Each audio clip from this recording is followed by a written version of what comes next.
station of Fox Sports. We are sports. We are Sun. Aaron Judge's rookie season has been one for the ages, and yesterday he capped it off with home run number 50, the most ever by a rookie in Major League history. Tonight, left-hander Blake Snell has the task of taming the Yankee slugger as the Rays open a 3-game set in the Bronx.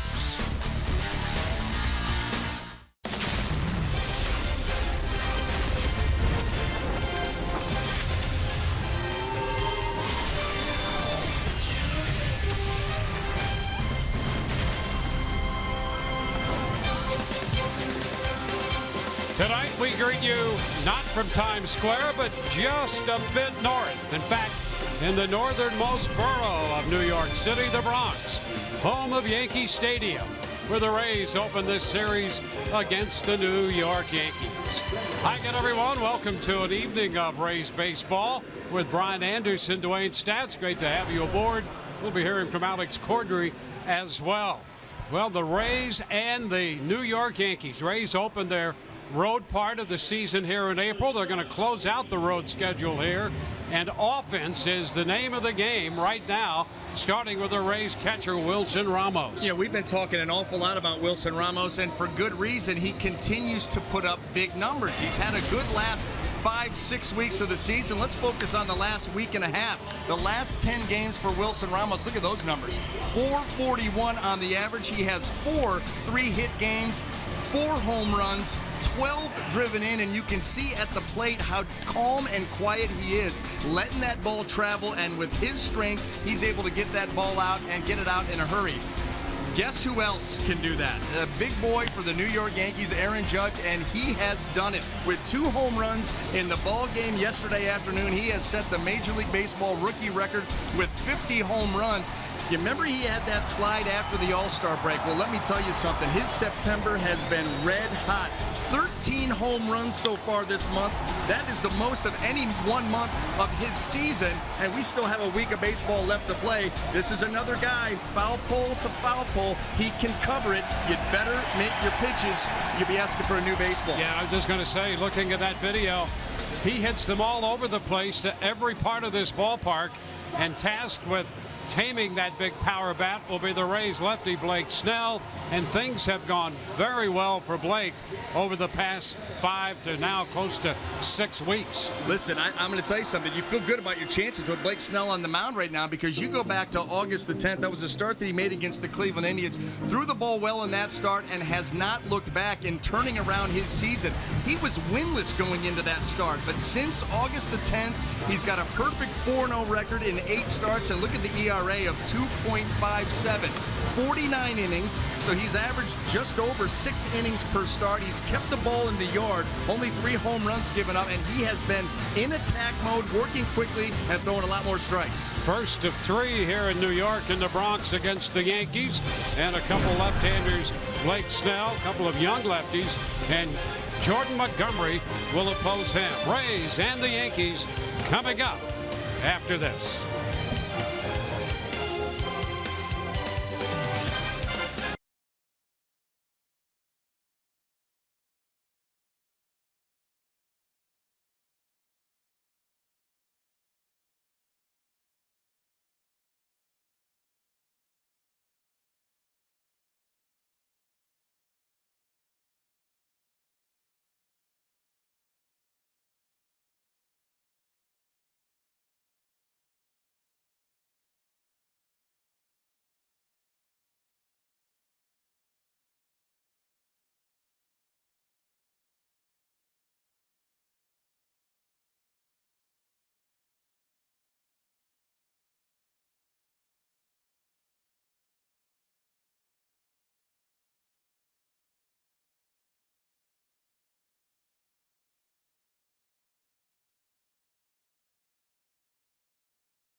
Rays and the Yankees begin their final series. Rays coming in 6-10 against New York and 1-6 here in the Bronx. Looking for better things here. The Yankees have clinched a spot in the playoffs. And the Rays start this one technically still alive, but realistically not so much. Tonight's lineup presented by your Southern Ford dealers. Kevin Kiermaier will lead it off for the Rays in center. Steven Souza Jr. will hit second, followed by the number 3 hitter, third baseman Evan Longoria. Logan Morrison hits cleanup. Wilson Ramos, the catcher, fifth. In the 6th spot, the shortstop, Adeiny Hechavarria. Trevor Plouffe will get a start as the designated hitter. Daniel Robertson a look at second base. He'll hit 8th tonight. And the number 9 hitter, Peter Borges, in left field. Well, taking the mound tonight for the New York Yankees is going to be left-hander Jordan Montgomery, making his 28th start of the season and really coming off his strongest start in the last couple of months. His last time out, it was against the Baltimore Orioles. He went 6 innings, gave up just 4 hits, no runs, 1 walk, 6 strikeouts, and picking up that 8th win. Let's take a look at the Yankee defense and see how that's going to line up here tonight. Brought to you by our very good friends at Golden Diamond Source. In the outfield, left to right, we have Clint Frazier, Aaron Hicks, and Aaron Judge. Across the infield, third to first, Todd Frazier, Ronald Torreyes, Starlin Castro, and Chase Headley, with Gary Sanchez behind the plate. Well, it's going to be Kevin Kiermaier to lead it off against Jordan Montgomery. Kiermaier opened the game against Baltimore Sunday with a homer on the first pitch. And the first pitch of this game, he takes for a ball. Fastball down, 1 ball, no strikes.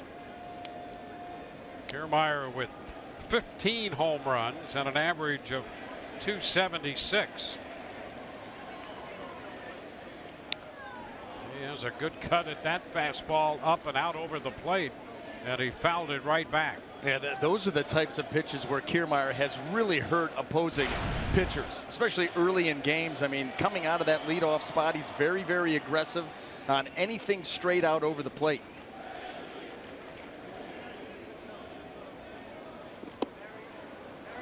He takes this one wide off the plate. 2-1.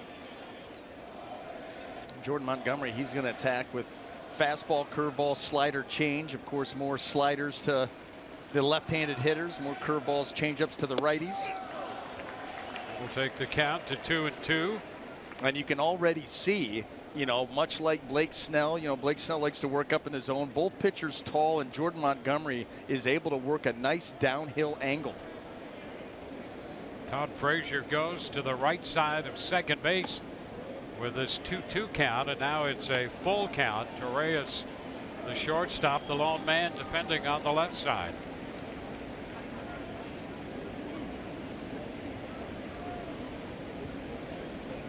Full count to Kiermaier.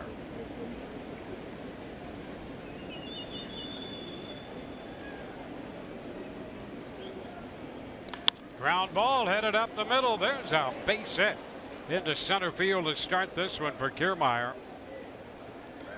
So he's aboard. I'll tell you, he has really taken to that leadoff spot, has put up great numbers in that spot since coming off the disabled list. Good power, and right here works a long at bat and hits the ball hard, finds a hole. Well, he's hit well over 300 with an on base percentage pushing 360 since coming off the DL, and he's had extra base hits in that mix, significantly so.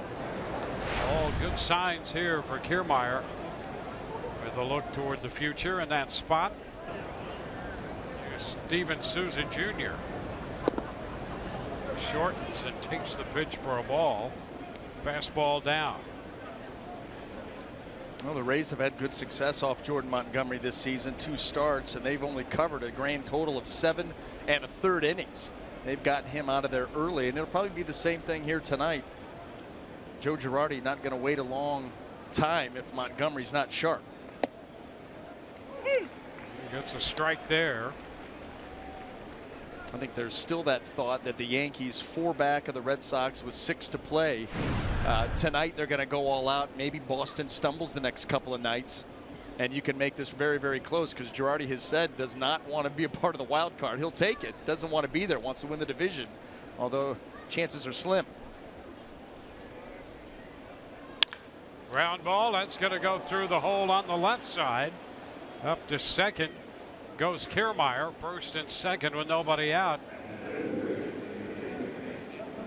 Well, let's take a look at the standings, with Boston up by 4 over the New York Yankees. Rays at the moment running third, but that Boston-New York situation, you never know. I mean, a handful of games left, and that's how Girardi's playing it.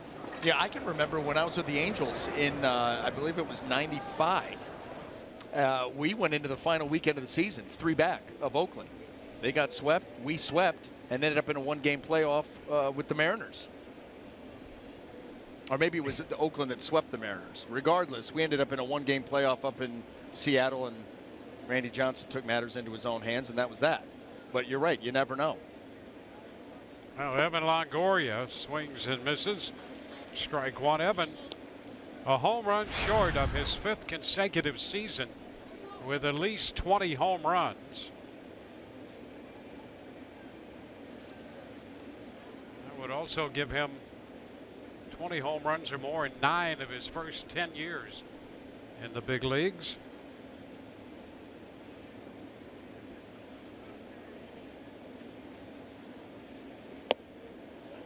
A pitch wide. Sanchez trying to present it so, but that's a ball, and the count is 1-1.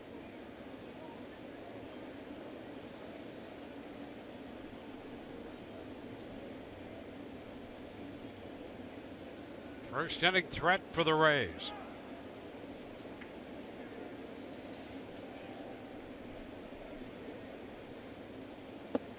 That's down.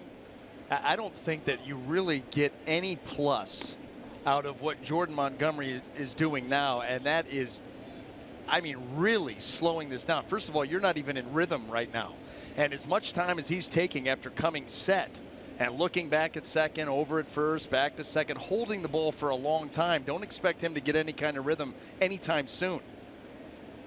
And Kiermaier and Souza both being as active as they can be out there just to contribute to the division of attention.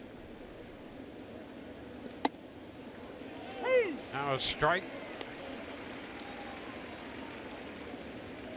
2-2. Well, you haven't seen any pitches very sharp yet either. You know, the breaking balls have been rolling. The fastball command not quite there yet. These are the types of beginnings by starting pitchers that the Rays would capitalize in that first half of the season. If you didn't come out of that bullpen sharp, more than likely you were trailing early. And Jordan Montgomery staring that in the face right here too. And now a step back by Montgomery. So the comfort factor not quite there yet. And not with Larry Rothschild either as a result.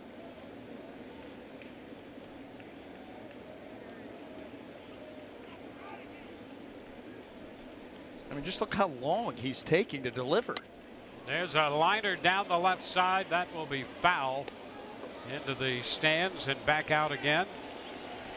I mean, it's painful in between pitches. Yeah, it's almost as if he were in the 8th inning of a tie game and in big trouble. You know what? The way that Joe Girardi is going to manage this game, that could be the case. This is about the 8th inning, and he's in trouble. He's not going to go long with them with these expanded bullpens and expanded rosters. And now the count is full. Well, and that's a point not lost on pitchers, especially young pitchers. Logan Morrison on deck. Yeah, this inning has a chance to go very, very well for the Rays.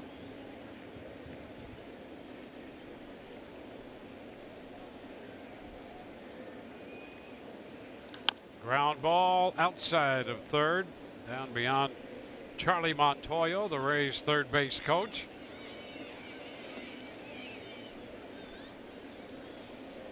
Well, Montgomery has made 16 pitches. He's averaged just a fraction over 16 per inning this year.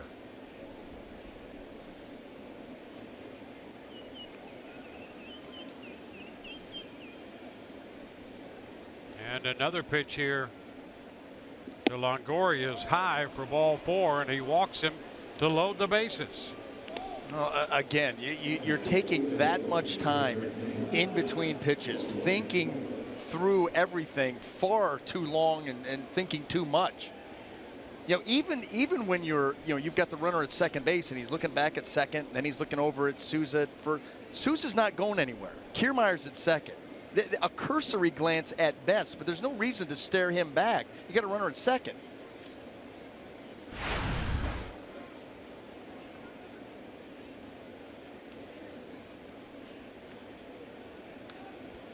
Well, now Logan Morrison to face Montgomery.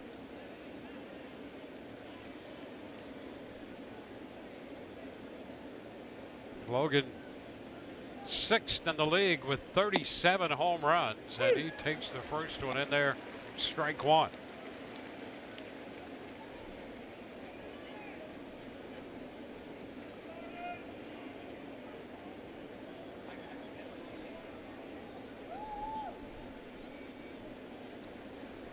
Morrison and Longoria tied for the team lead in runs batted in with 83. And a big opportunity for the Rays, and now he's taking even too much time for Logan Morrison. Dwayne, it's scary how we think like that. If Logan Morrison is stepping out on you, you've got some issues, because Logan takes a long time in between pitches, and even he said this is ridiculous.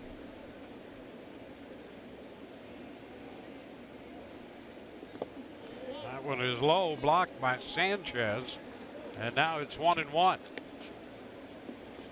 Yeah, that's the other thing that you're seeing here from Montgomery. And obviously he got into trouble with a leadoff base hit. But if you were to look and say, okay, what is he trying to accomplish here? What is he trying to establish? It's just been a hodgepodge. There's really no rhyme or reason to anything that he's doing. And that will, just take him longer to get into the flow of the game, if he's even able to do that. You have 2 catchers and a pitching coach there.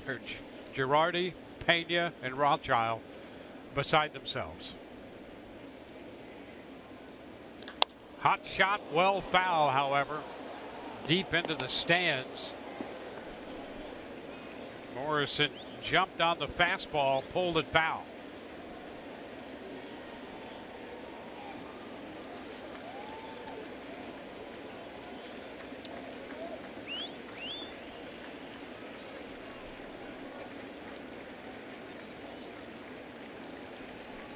Morrison getting his first look ever at this young left-hander. Oh, ball and 2 strikes the count. And Morrison is out on strikes. So a big out for Montgomery. First one in the inning with the bases loaded. Well, he finally, in a big spot, made a great pitch. A good curveball there. You saw the depth that he was able to get on it. He needed that in the worst way and able to get that first out of the way. But now it's Wilson Ramos, who's been swinging the bat very well for the Rays. 10 home runs on the year.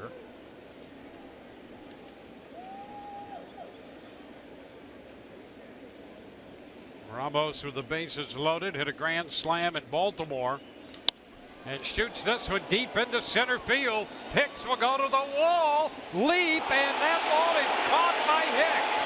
Here's a tag at third. Kiermaier will score, and Hicks went up and grabbed that one to take a potential grand slam away from Ramos. What a grab by Hicks out there. So the Rays get a run, and Hicks made an unbelievable catch. Boy, this ball driven by Wilson Ramos. Talked about his power everywhere, and look at that. Aaron Hicks up and over the wall. It absolutely taking away a 4-run shot right there. That was a grand slam for sure and he pulls it right back from the Yankees pen. Yeah, that wall gets to about 8 feet out there. Down in the left field corner, it's about 8.6, and then it gradually lowers, but it's around 8 feet out by the bullpen, and he denied Ramos a grand slam. Well, two things that, number one, he took a great route, and the timing on the jump also helped where that ball was hit with him being a right-hander. That glove on the left hand, it was an easier, nothing was really easy about that play, but easier than if you were trying to backhand it. But what a play. Could be a game changer, a game saver. Here's Echeverria, first and third. And the pitch is a strike. So Ramos and the Rays settle for one.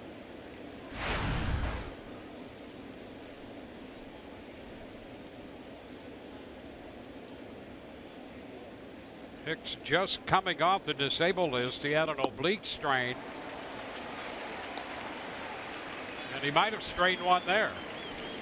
Making that catch. 0-2 now to Echeverria.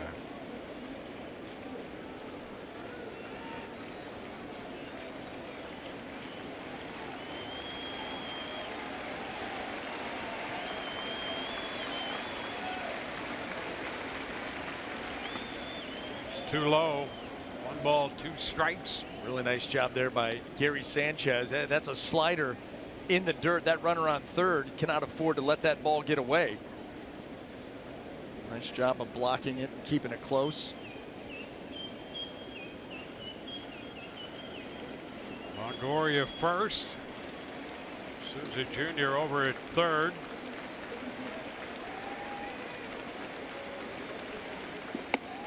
And Echeverria is out on strike. So that great catch by Hicks denies the Rays at least a 4-run lead. They settle for a 1-run lead as Hicks brought that one back. 1-0 Rays.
First, we'll take a quick look at the starting lineup presented by your Southern Ford dealers. And of course, Aaron Hicks, who made that spectacular grab, will lead it off. He'll be followed by Aaron Judge and Gary Sanchez, Matt Holliday, Chase Headley, and Starlin Castro in the middle of the lineup, with Todd Frazier hitting 7th, Glenn Frazier 8th, and the number 9 hitter is Torreyes, Ronald Torreyes, the shortstop.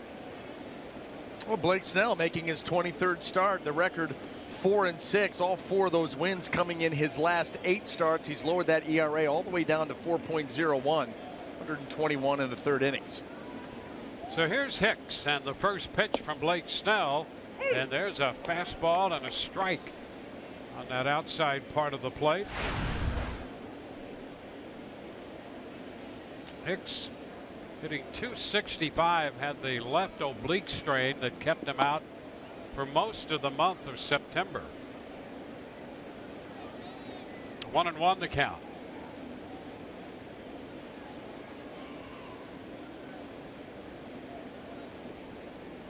.265 for the year. Over 300 right-handed. He fouls that one back.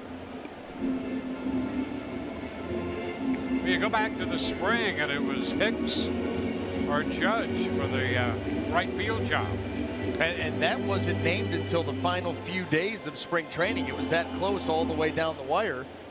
I mean, could you imagine how things would have turned if Girardi names Aaron Hicks and Judge is in Hicks' role? And here, I mean, just strange. Yep. Because, you know, if Aaron Hicks gets red hot that last week of camp, maybe you're inclined to give him the job. Yep. And then where in the world does Aaron Judge end up this year, as opposed to he gets the job, comes out smoking hot, and is finishing up this regular season smoking hot? Foul out of play. Yeah, the picture here in the Bronx could be completely different. I mean, when you think about the numbers Judge, who's on deck, has put up. I mean, Rookie of the Year, MVP, all of those serious conversations in the same sentence. Yeah, Rookie of the Year has to be a lock. I mean, you could mail that in today. You're right, though. He's put himself right back in the MVP conversation because of what he's been able to do and turn around in September. Because from the All-Star break to the end of August, he hit about a buck 79, had 7 homers, Yep. but he was doing nothing offensively. Then all of a sudden, September the 1st hits, and he has gone right back to mashing. 13 home runs in the month of September, already a high for a single month. Pitch thrown into the dirt. Full count. You know what's interesting, though, is that when you see all these highlights of his home runs, the pitches are in those spots where he is going to hurt you. You know, we saw the Rays the last time they had a 4-gamer against the Yankees here, and then, of course, at Citi Field, just working him down and away all day long. And they've had pretty good success against him all year. And Snell gives up the walk. Hicks heads to first. The Geico great moment. This is against Kansas City. Number 50 for Aaron Judge. I mean, he hits them everywhere. And that's the rookie record.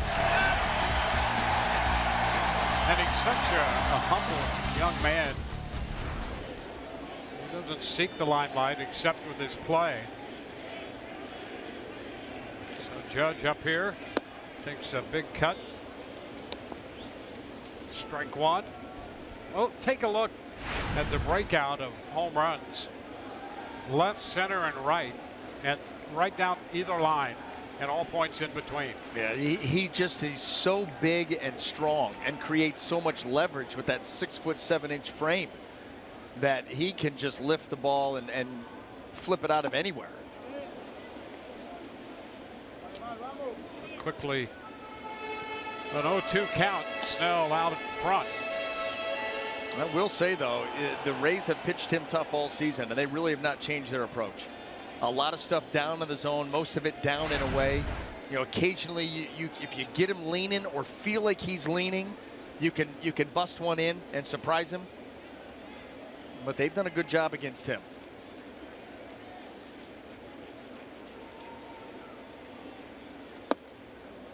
And he goes down and away there off the plate. He did not chase.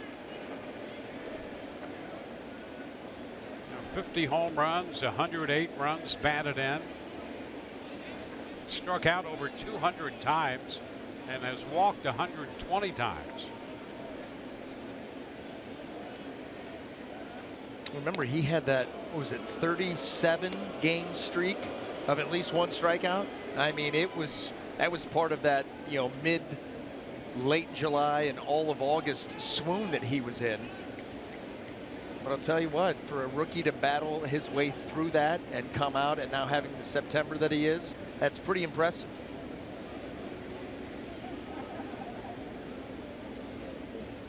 And a cut and a miss.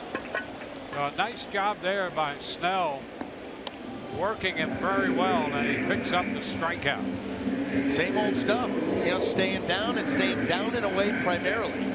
3 of the 4 pitches there, you got to stay away from him, and there he drops the curveball right on the outside half.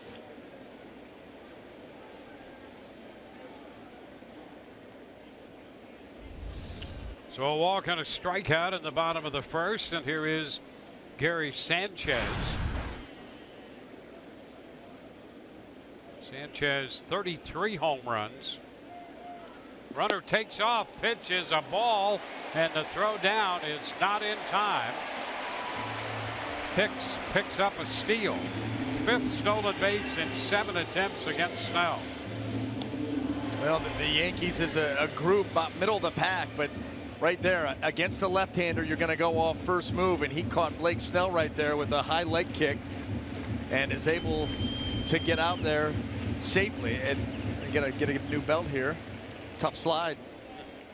But I'll tell you what, this is the one thing that, and we talked about this on Sunday in that post-game show that we did, that the Yankees are, I wouldn't say a desperate team, but the Yankees are a team hungry for wins here this last week of the season to make one last run at Boston. The Rays are going to have to match their intensity level. They're going to be aggressive.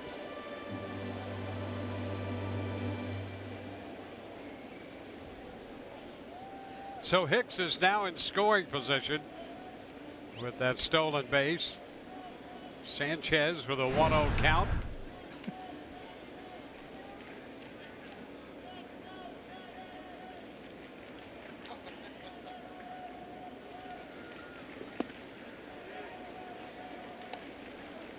Two balls, no strikes.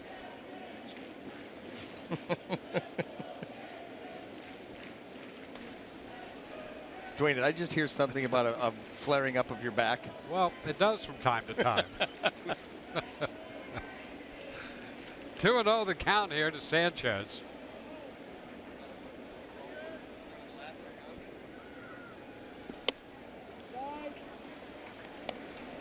Now 3 ball, no strike count.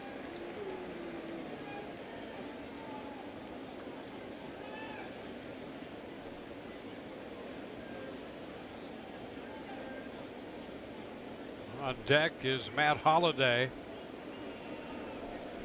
Sanchez, in 8 at-bats against Snell, has 3 hits. Extra base hits, all of them, 2 homers and a double. So in the early matchups, he has been very tough on Blake Snell. Blake behind him, 3-1.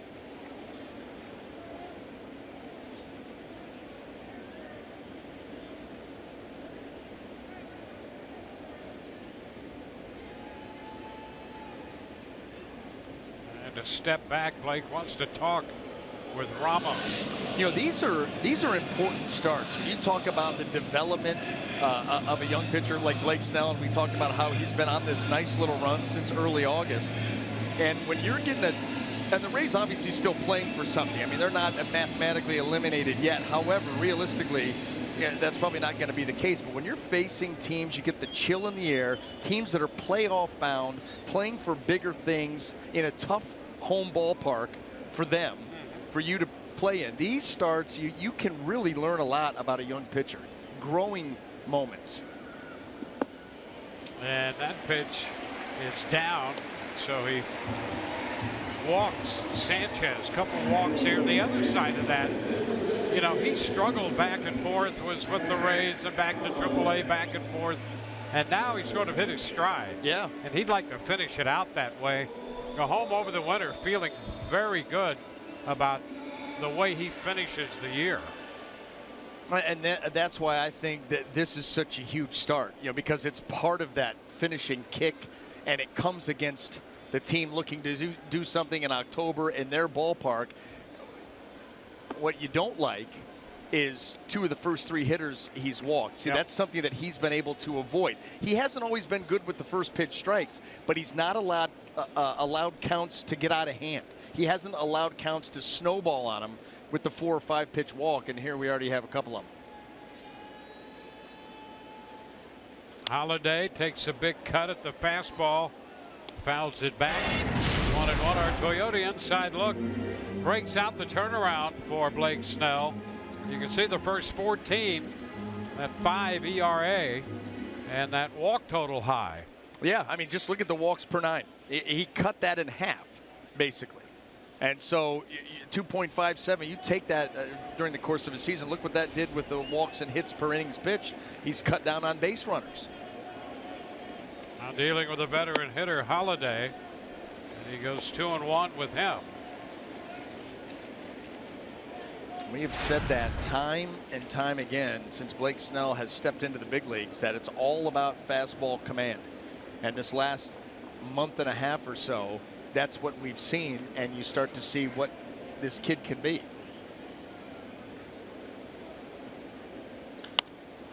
And a popper into short right. Souza Jr. under the ball to make the catch for the second out. And the runners remain at first and second. Big out of Holiday, the designated hitter. Something that we see Blake Snell do quite a bit, and he's not afraid to, is the changeup when behind in the count. You got an aggressive hitter at the plate, drop a 2-1 changeup, you get him lunging, and you get a big out. And now you're just 1 out away. Lock it in against Chase Headley and get yourself back to the dugout with the lead. Switch hitting Headley at first base tonight. The 277 average overall.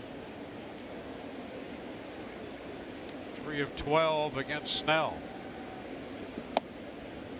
And there's a first pitch breaking ball for a strike.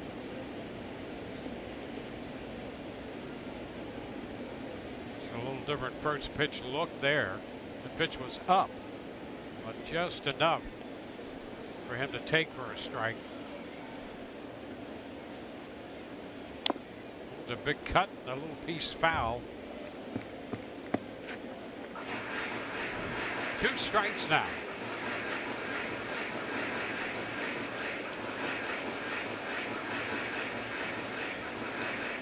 This is the 8th start Snell has made against the Yankees this early into his career. He's 2-1 with a 2.73 ERA against him. And you're going to see that total go up quickly, because not only do you play each other 6 different series, so if it lines up, it lines up.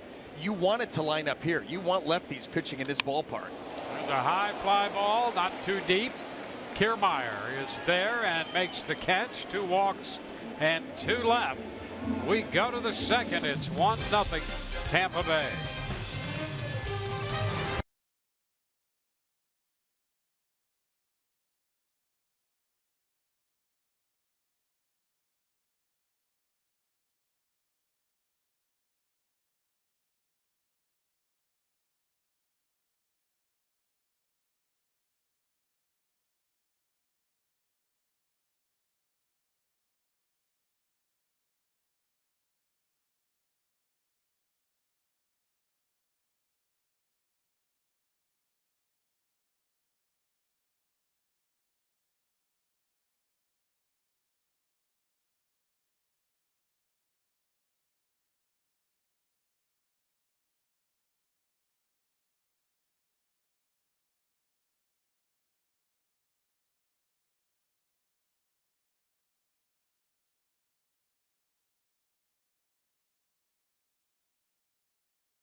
in supporting those affected by Hurricanes Irma and Maria.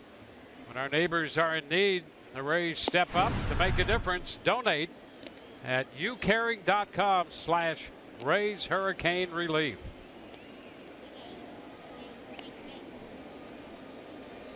Rays with a first inning run. Came close to being 4. With a great catch by Aaron Hicks. Robbed Wilson Ramos of a grand slam. Settled for a sacrifice fly. And here's Trevor Plouffe to lead off. First pitch, and that's a fastball wide. 1-0. Plouffe, then Robertson and Borges.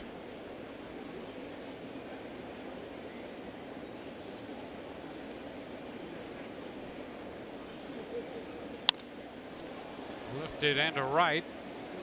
Judge is there to make the catch.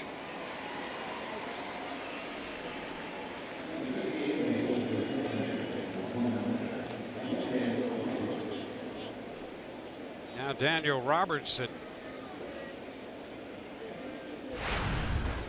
Robertson getting the start at second. Back up from the minor leagues and getting some playing time at second, some at third. Can be in there at short as well. Takes a fastball and that catches the corner, a strike.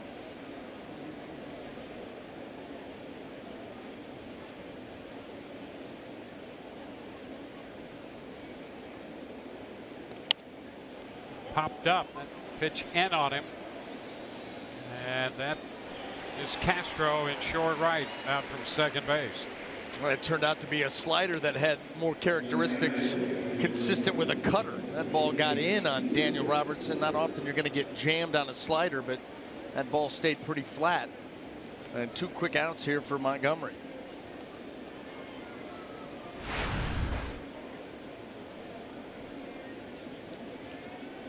Now Peter Borges. Yeah, this is the exact opposite of the first.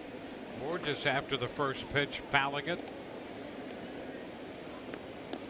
Montgomery got out to a slow start and loaded the bases. Made 26 pitches in the inning.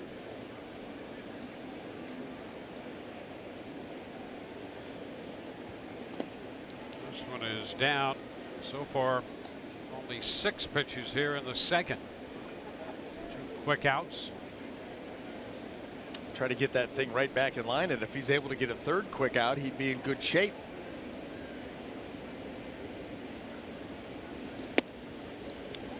Two and one. I mean, he avoided a disaster in the first inning, and you can thank Aaron Hicks. Saved him 4 runs, and who knows what happens from there. Saved him at least 3. Borges starts to go, but he checked. Now 3-1 the count. And for the Rays, you just hope it's not one of those missed opportunities, and all of a sudden Jordan Montgomery finds his stride and you don't get many more chances.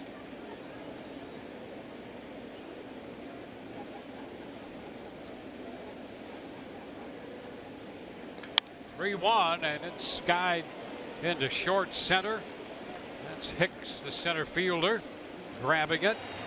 A 9-pitch inning here for Montgomery. 1, 2, 3, go the Rays. 1-0 Tampa Bay.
Sports Sun, and the Rays lead the Yankees 1-0. Well, it's been a tale of two seasons for Blake Snell. When talking to the media earlier this week, he says the first half seems like so long ago. That's because he feels like he's changed so much throughout the course of the season. Snell says he's had a chance to learn a lot about himself over this year. He says facing adversity, he was sent down to AAA, but he says it's been a process that I've enjoyed. I knew I wasn't who I was going to be, and it's good to translate to where I am now. So fair to say he's been in a good place. Dwayne?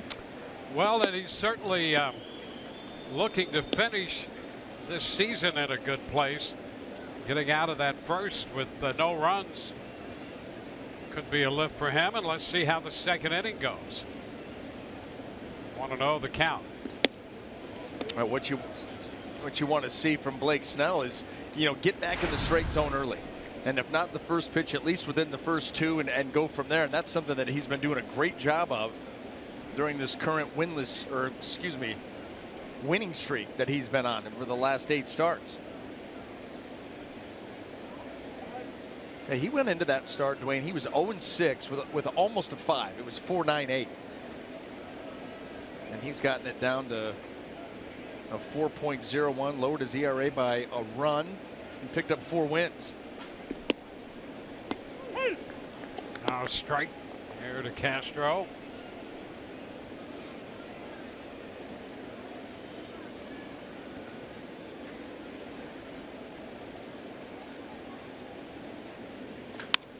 There's a shot deep to left, and that ball is gone. Castro hits his 15th home run of the year, and that will tie this game.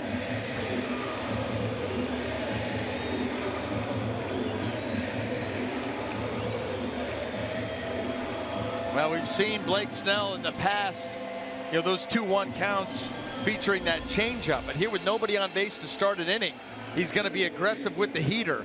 And Castro is laying in wait. No doubter.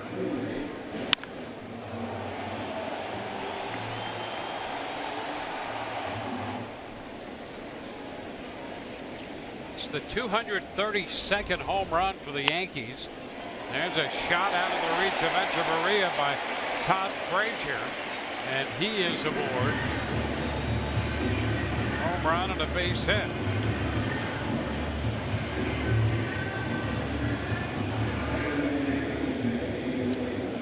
Now it's Clint Frazier coming to the plate.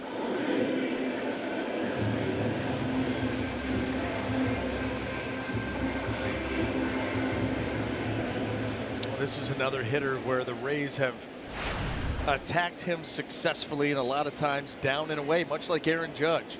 These guys, they want to spin open and hit for power. And he misses up and away with the fastball. Well, there have been some erratic misses here in the early going.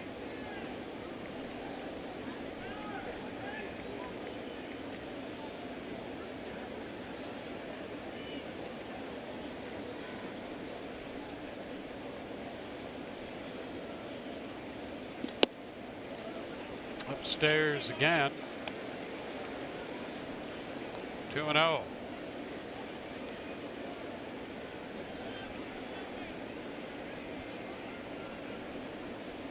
Very shade Kiermaier, a little to the right center side of center with Frazier up here.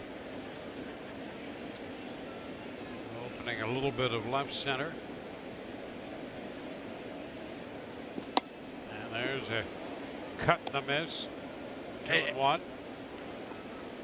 Well, you see, Dwayne, yeah, you got Kiermaier, but then look, you kind of pull Borges off the line there and left. You pinch Souza a little bit towards right center. Obviously, that's what the spray chart is showing, and the lines leaving those to fend for themselves. It's now 3-1.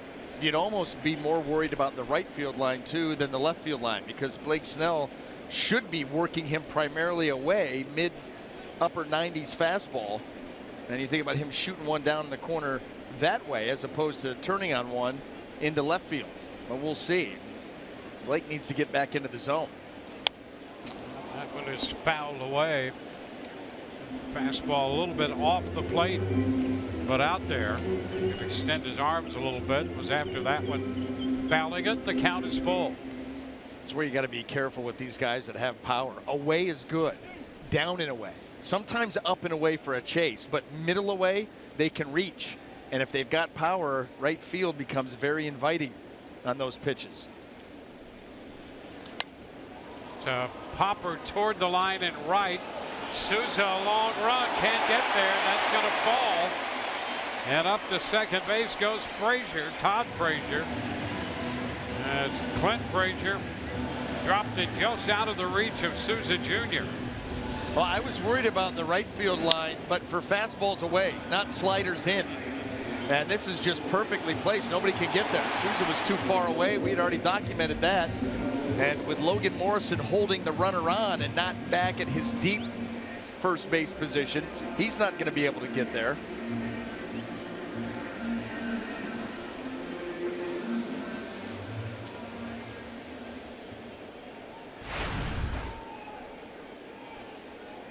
Now Ronald Torreyes, the shortstop. Nobody out, a run in, and 2 men aboard.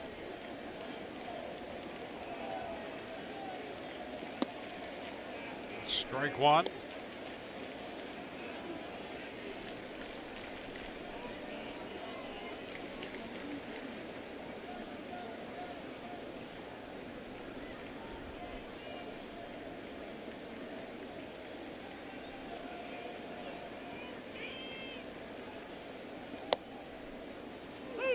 Oh, 2. Snell and a big spot for the Yankees. Getting the home run from Castro to tie it. Now a couple of base hits.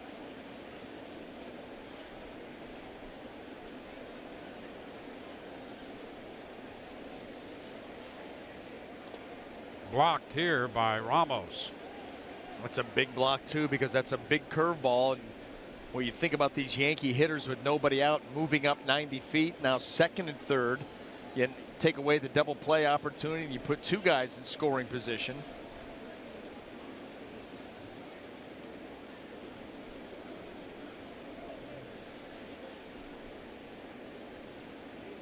Ground ball toward third, foul. The count remains a ball, 2 strikes.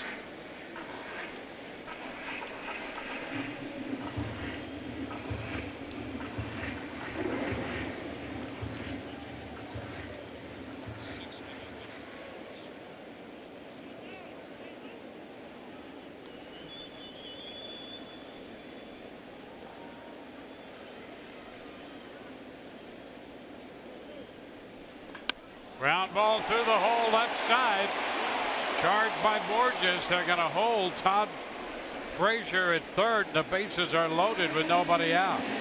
So the bottom 4 in the lineup. Home run followed by 3 consecutive base hits. Ronald Torreyes, you see how his hands, he keeps his hands right there out in front of his chest and just quick to the baseball. Got a slider down and in. And with 2 strikes, he shortened things up a little bit, found an opening, and you're right, that's what's most disheartening. It's the bottom of the Yankees lineup here that has come through and threatens for more. Well, now you go to Hicks, the leadoff man. He prevented the Rays from breaking out in front, robbing Ramos of a grand slam, and here he is with the bases loaded and nobody out in the second inning.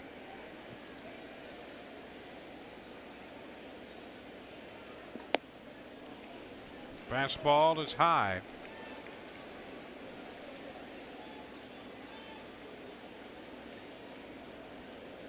A 13 home runs for Hicks this year. That's a career high for him.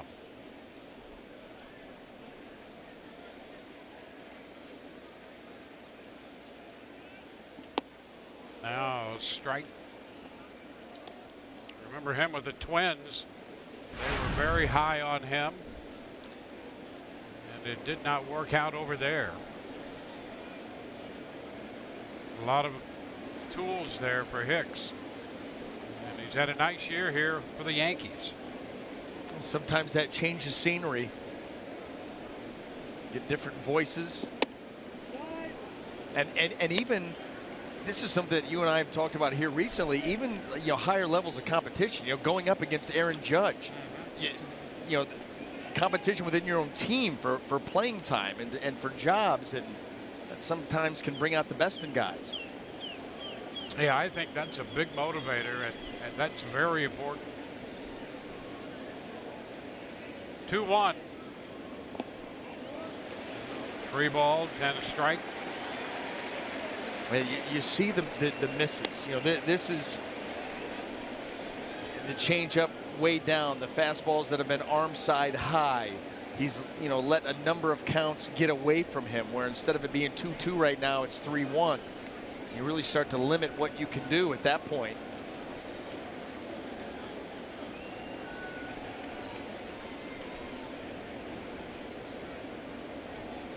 A 3-1 count. He went 3-2 with Hicks and walked him into first. And now he walks him here in the second inning to force home a run. And that's the thing there. There's just a 3-1 fastball. You're looking to just drive it into the zone. Drive it into the zone and take your chances. And another miss badly high and out of the zone. This has been the theme here tonight. Way up and out.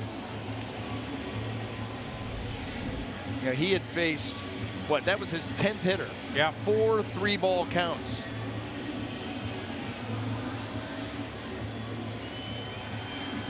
Well, the Rays at a big spot now. The base is loaded with 2 runs in, and Aaron Judge is the hitter. Nobody out.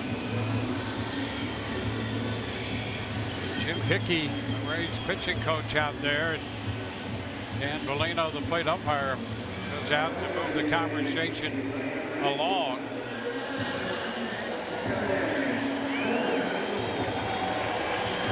Action in the bullpen for the Rays. Guys roll up.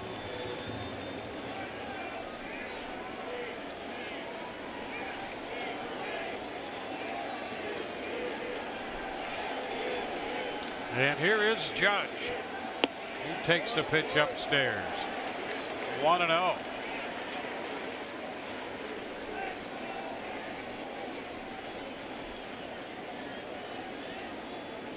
Castro started the inning with a home run.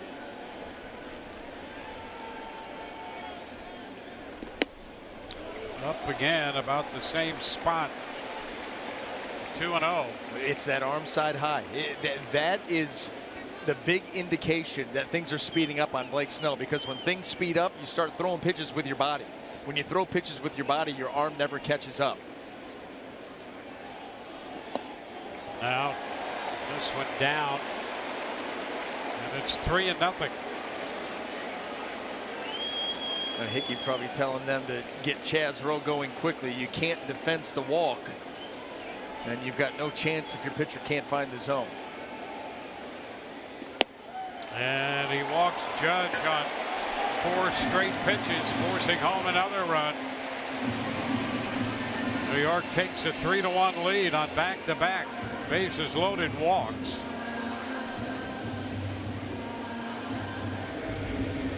That's going to end it. Here comes Kevin Cash already. Another fastball up and out. It was close, but you're not going to get the benefit of the doubt when you've missed as much as he's missed here in the early going. Well, 1 inning plus 6 hitters. Call to the bullpen, brought to you by the Florida Lottery.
The bullpen, or in the dugout right there after being removed here. 6 hitters into the 2nd inning.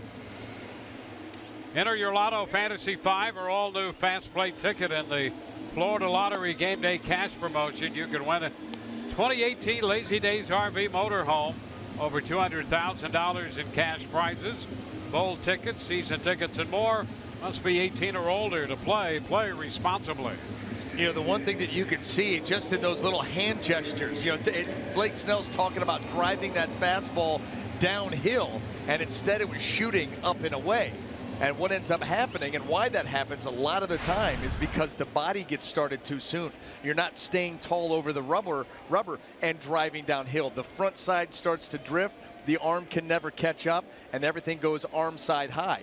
You do that when the game starts to speed up on you a little bit. All of a sudden, you know, you're really rushing trying to get to home plate. Everything's moving a little bit too quick in the arm, and the pitches themselves, that's what suffers. Now Gary Sanchez facing Chaz Rowe, and his first pitch is in off the plate. Well, a home run, 3 singles, 2 walks. And now Rowe inherits a bases loaded situation. Going to try to clean this up, and he's going to try to clean it up primarily with that slider that we've seen from him. It's been very good. There it is. I mean, look at that, how that just takes off. Not a ton of velocity, but a lot of movement and late movement.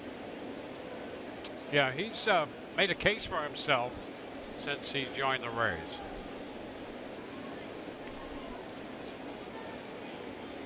Always has been a good ground ball guy, good sinker. The pitch that really, like I said, has jumped out to us and to the Rays, I presume, is that slider. And he gets the jump here. Another chase by Sanchez. 1-2. You know, the thing about that pitch, it stays in the zone so long. That's the key to a great off-speed pitch, is you keep it in the zone, you make a strike. Look how long that stays there, and then here comes the swing. By the time the hitter commits on the swing, that's when it's starting its break out of the zone.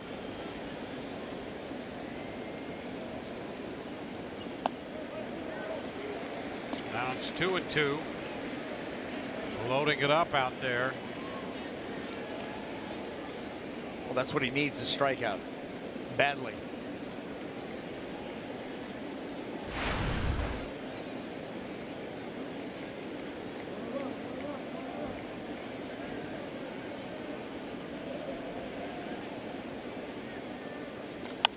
And a line drive down to first, back to second, and the Rays get the double play.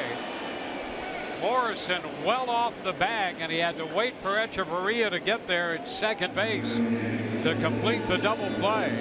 And they double up Hicks.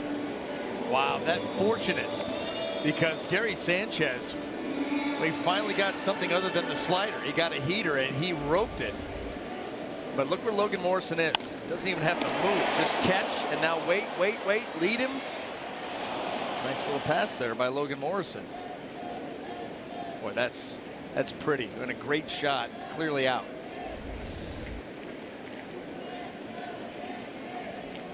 So a double play puts men at first and third with Matt Holliday up.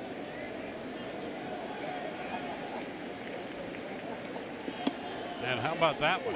That's a strike. He started that one, and I don't know if he even meant to, but in off. Yeah. And for a moment I thought it was behind Holliday.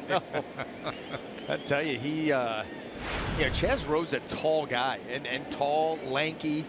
If you've got good hand speed out in front, you can create some serious spin. Holliday does not go for that one. 1-1. Pride of Steubenville. Yeah, Steubenville, Ohio. Yep, that was our big rival in American Legion baseball.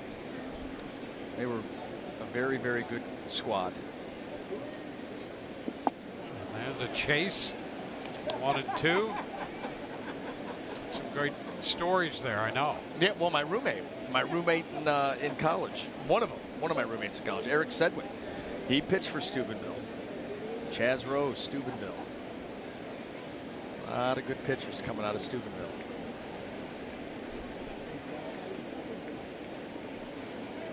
Runner takes off. The pitch is down and away. Judge moves into second. Rose emphasis on the hitter. And a move up there by Judge. Well, you're not being paid any mind. Yankees continue to be aggressive on the base paths.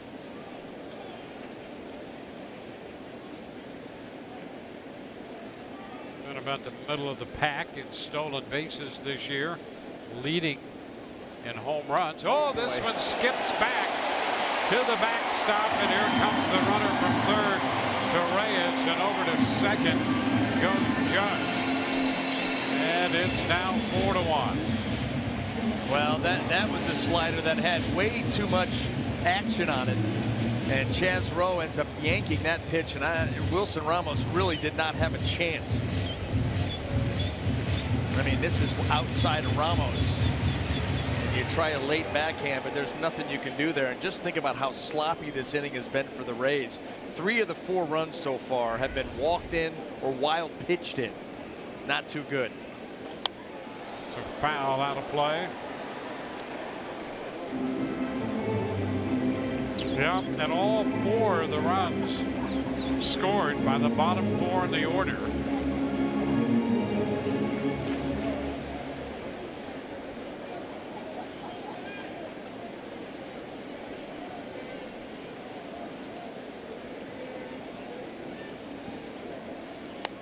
Look out, a foul ball. That went near the dugout.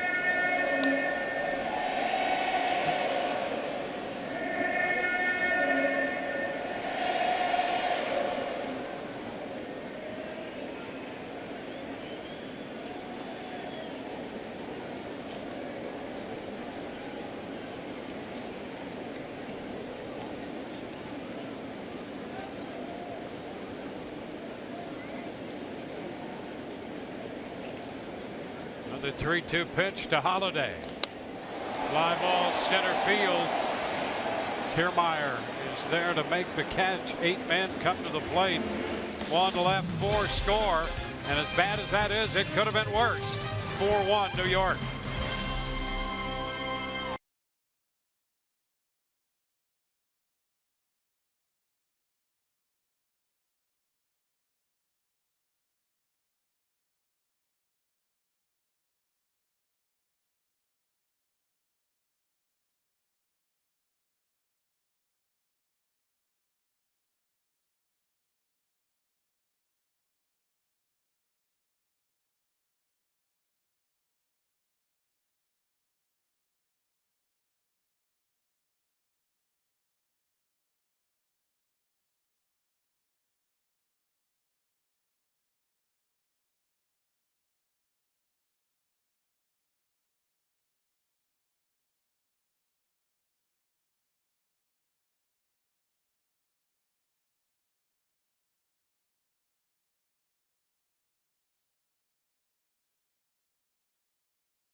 And by Toyota, let's go places.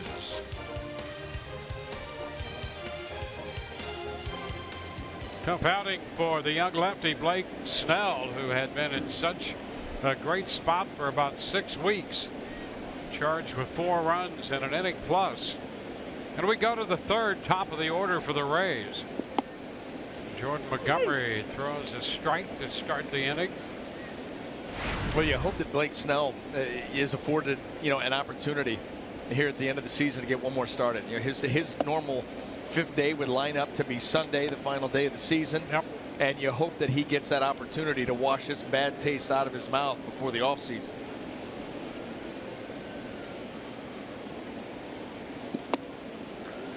Kiermaier pulling off that pitch and now down 1-2.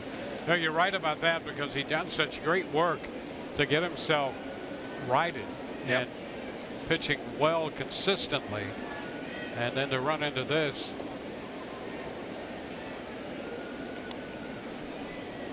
All right, you could almost see him lobbying to get that start.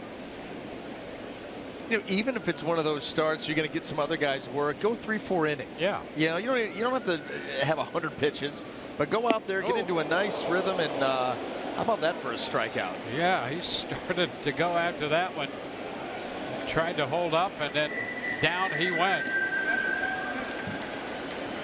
Insult to injury. Not only the punch out, they end up going down.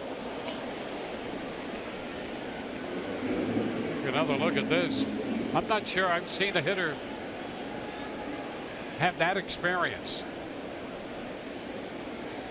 No, not like that.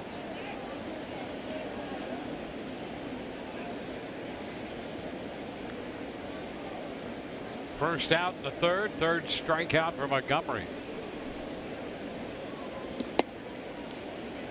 Souza Jr. takes it up and in.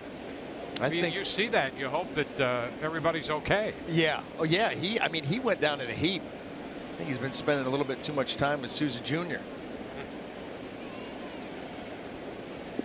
Well, here is Souza Jr. taking ball 2 down, 2-0.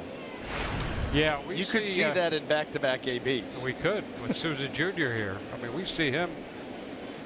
I mean, he's a contortionist deluxe at the plate and in the field sometimes. High entertainment value, and there's a base hit for Souza Jr. He's 2 for 2. So he's aboard again. Now Evan Longoria. Now the Rays were facing a disaster inning in the bottom of the second. Turned out to be a 4-run inning for New York. But to get out down only 3, and save for the wild pitch, it could have been 2, but it's 3 now. Somebody hits a long one, suddenly it's a 1-run game. Longoria takes the ball upstairs, a little wide.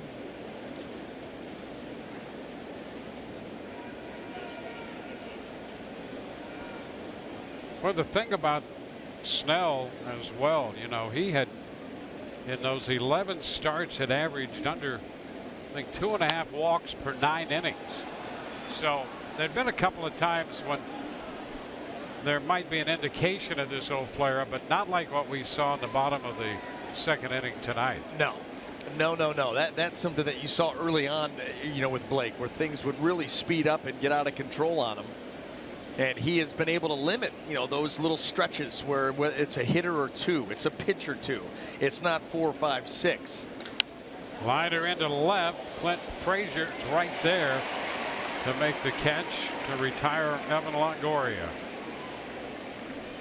And that's where, because of the way that it spiraled out of control on Blake, that's where it can start to play mind games with you. And that's why you don't want to have Blake Snell head into the offseason if it does come to the end, for the Rays this weekend. With that on his mind, you want to send him out there, even if it's just a couple of innings of good baseball, good pitching.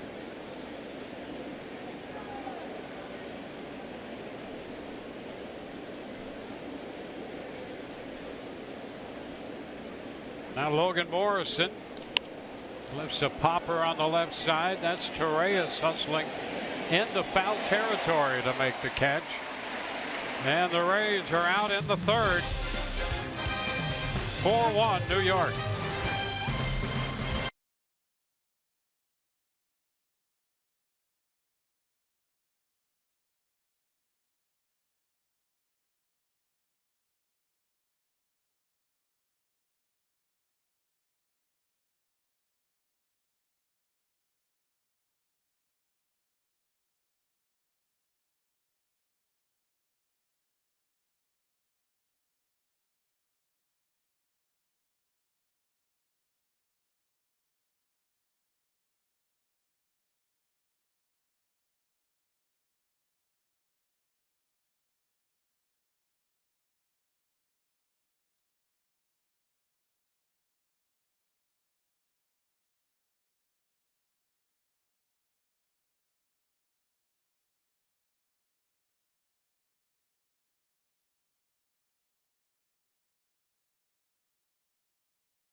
to start your day with First Things First.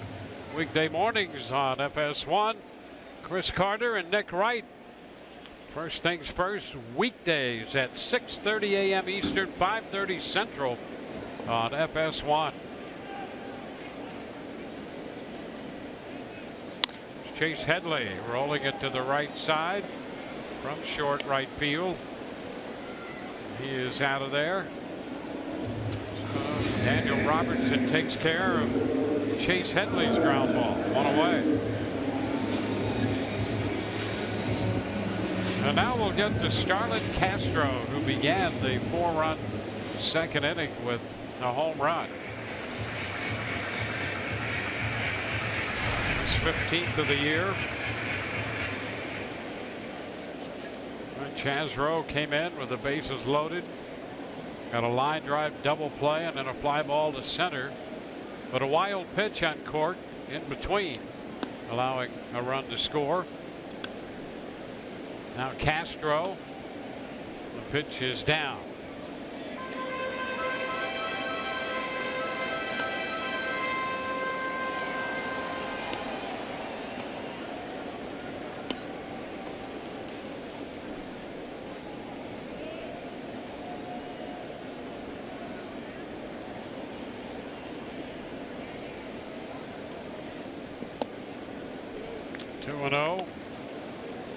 The Yankees with 87 wins this year.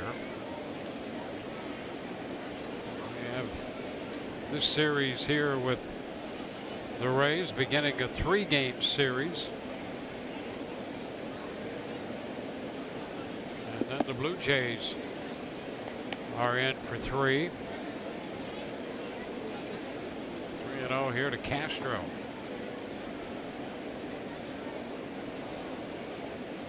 Yankees finished last year with 84 wins, 84 and 78.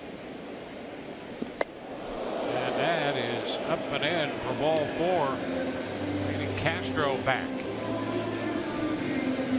Well, just trouble finding the strike zone in that sequence there. Tries to go back with the fastball. See, Wilson Ramos wants it down and away. That thing takes off up and in. Castro not very appreciative of that fastball up near the chin. On 1 out for Todd Frazier.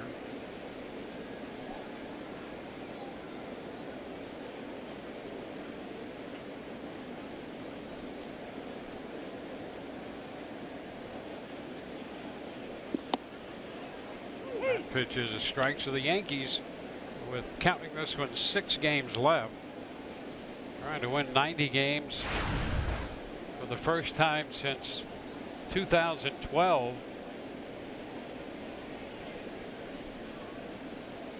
Won 95 that year.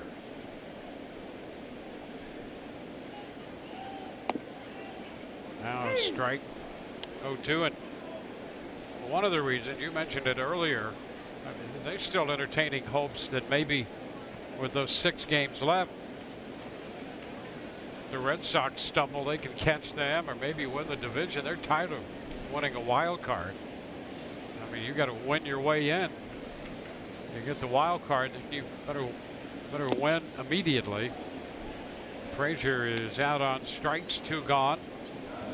The last playoff game the Yankees won was in 2012, that same year when they won 95 games.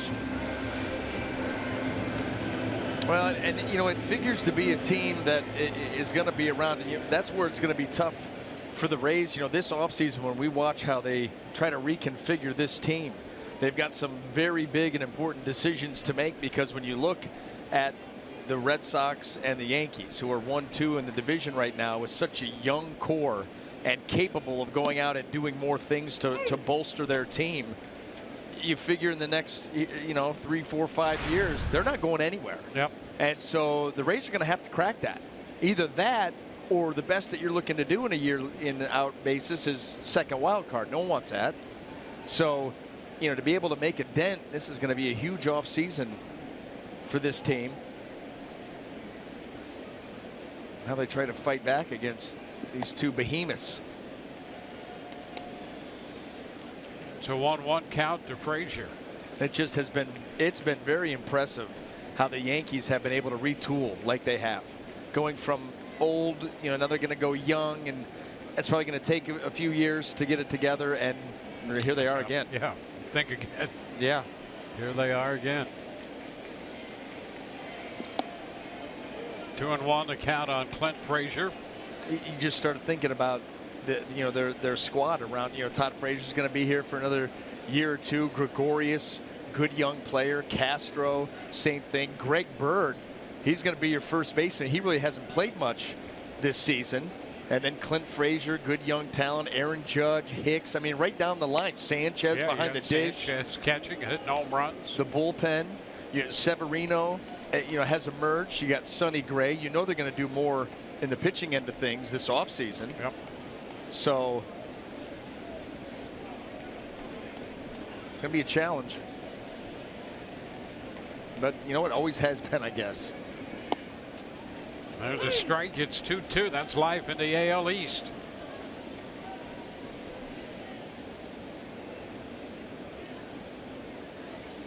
Rowe in relief of Snell.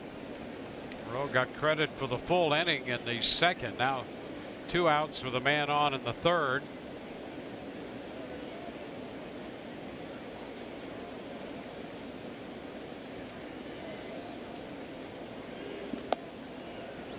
Frazier checks. The count runs full.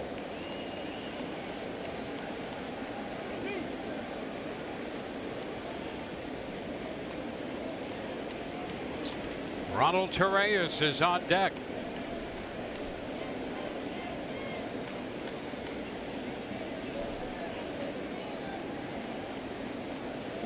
And a cut and a miss.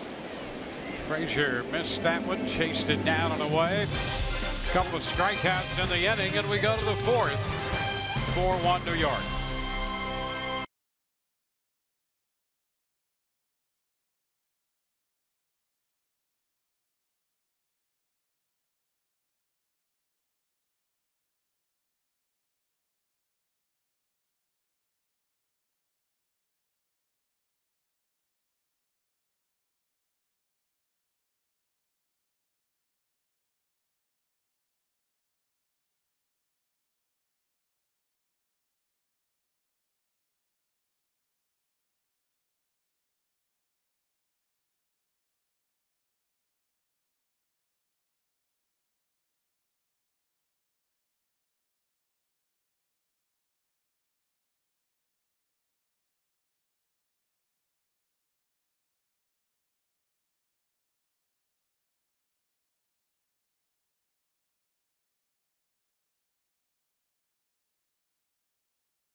Brought to you by your Southern Chevy dealers. And by Geico, 15 minutes could save you 15% or more on car insurance. Rays in New York, final road series of the year. After beginning the road part of the schedule here in New York, the Rays will finish it and go home to play the series against the Orioles at the Trop. Wilson Ramos has been red hot. Denied a grand slam. It would have been his second on this road trip. Instead got a sacrifice fly on the great catch by Hicks. Now a high fly ball lifted into center. And Hicks is there already waiting and puts this one away. Let's go back to the first inning. Take a look at that catch by Aaron Hicks on the drive by Ramos. Yeah, this is a tough tease. This is an opportunity for the Rays to go up 4-0. Oh my goodness, he goes up, and look at the perfect timing of the leap and able to get to the apex of the jump, get the glove to the baseball, over the fence. Yeah, that'd be pretty fired up too. So Danny Echeverria fouling it the other way out of play. You know, to make a catch like that is extraordinary. And then you think of the circumstances. Playoff team looking for bigger things, robbing a grand slam, not just a home run. Yep.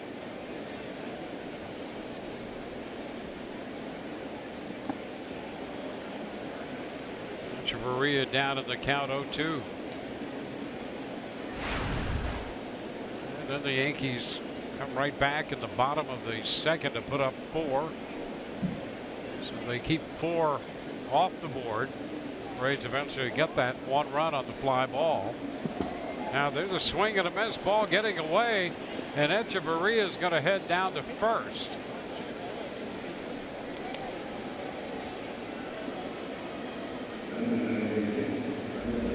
Another look. Breaking ball stays down. And it's 5 holes, Gary Sanchez. Tried to roll that glove around, did not cover up the entire gap. So strikeout on a wild pitch.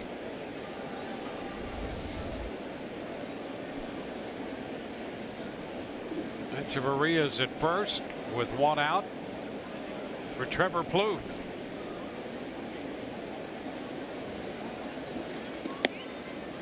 Starts to move on that pitch upstairs, takes it for a ball.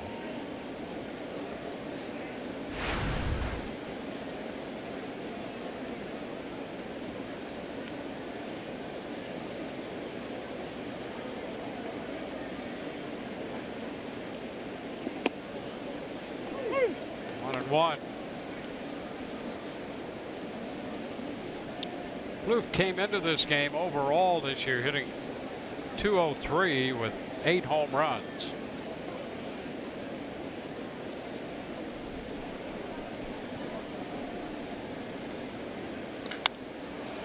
He lofts this one into left center, and Hicks is there to catch this one. A couple fly balls off Plouffe's bat tonight, 0 for 2. Daniel Robertson will bat with a man aboard and 2 gone. You know, these are the points in the game where the Rays need to make a push. You start to move to the middle, the 5th inning. If Montgomery can get through that into the 6th, well, now you've got that bullpen that Joe Girardi can turn to, and it gets really tough. Kittredge up in the bullpen for the Rays. They've got Snell and Rowe in this game.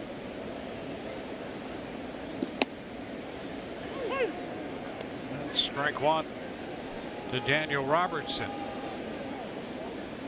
You know, Kittredge is another intriguing bullpen guy for the Rays, and not just because of his ever-changing facial hair. Yeah, he has a different look every other day with that. He throws it back overnight. He's going to have to be stuck with this look for a while. But he had the big bushy beard. Then he went with the woolly bear on the top lip. And then he took that off. Now he's just clean shaven. See, that's the thing. Once you decide to take it off, it's off for a while. You got to put some time, put some work in, get past the awkward stage where you look not too good.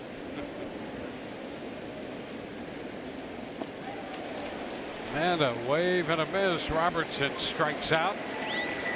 10-pitch inning for Montgomery. Wild pitch and a man left. And as we go to the bottom of the 4th, it's now a 4-1 ball game.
Of inning 4.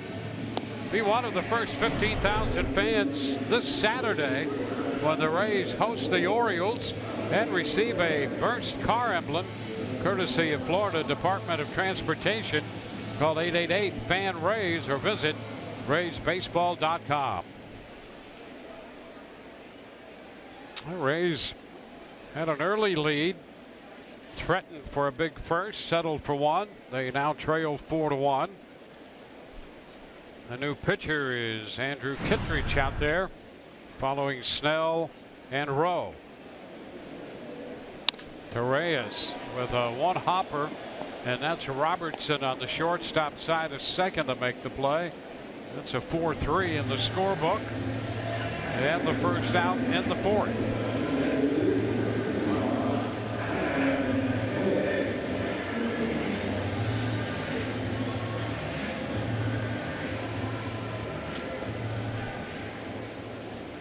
The top of the order, Aaron Hicks up for his 3rd plate appearance.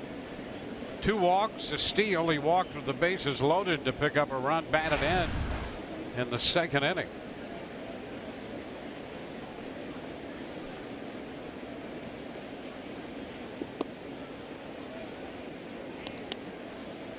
It's too low. 1 ball, no strikes.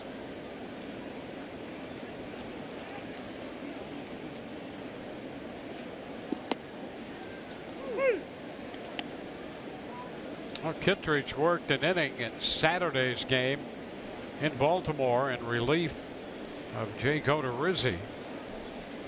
Once again, the Rays eventually won 9-6. Odorizzi winning his 10th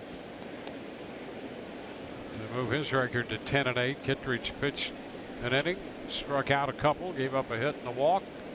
No runs.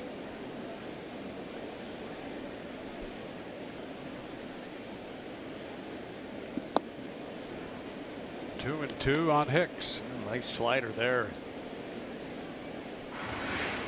See Aaron Hicks take an extra long walk out of the batter's box when you get tied up with a good breaking ball like that. Try to regroup, refocus.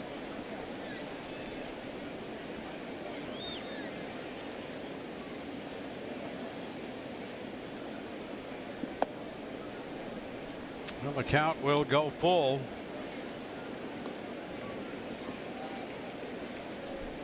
With Aaron Judge on deck.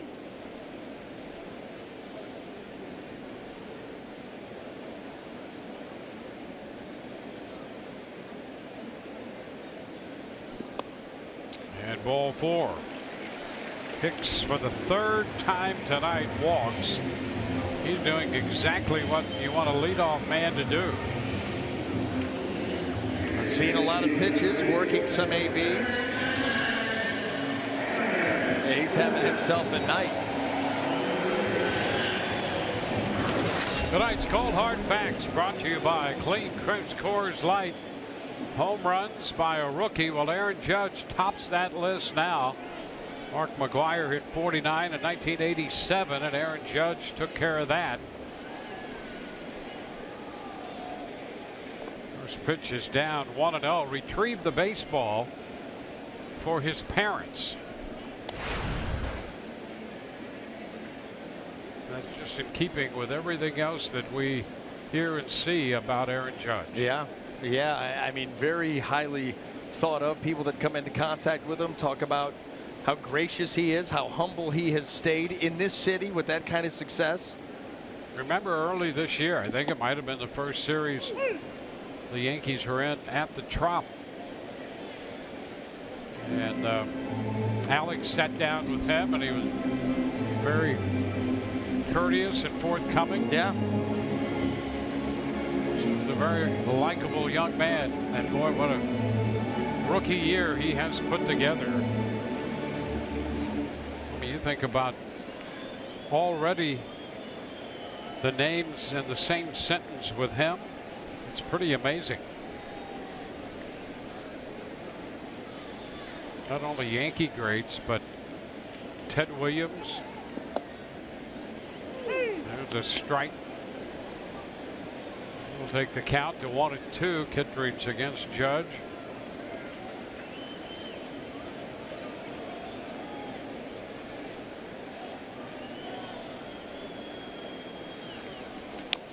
fouls it off his foot. Only two rookies have at least 100 runs, RBIs, or walks in a season. Ted Williams, the other one, back in 1939. And now, you know, we talked about Rookie of the Year earlier and MVP.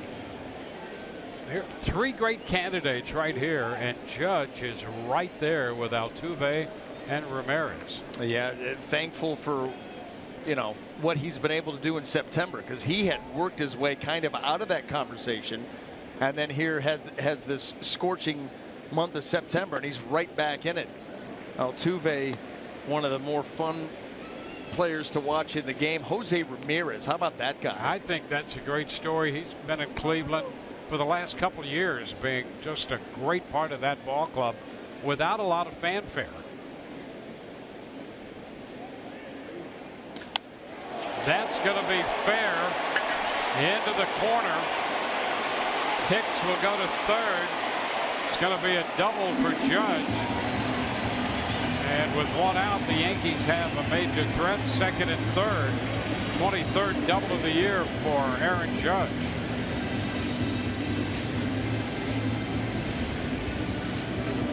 Well, he's so strong. Fastball, and that ended up middle in, and he stays inside of it. See him let that ball travel into the zone, and then just zips that ball the other way, and that gets out to that wall in a very timely manner. Yankees threaten once again.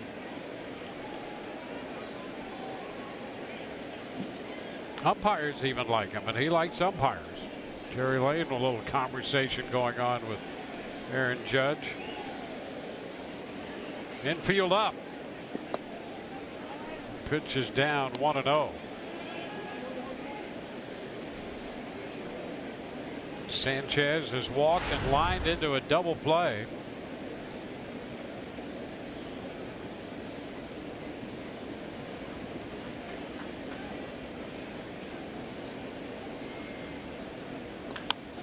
That's a fair ball, and the throw to first scooped over there by Morris, and Longoria went to the bag about the same time Hicks did.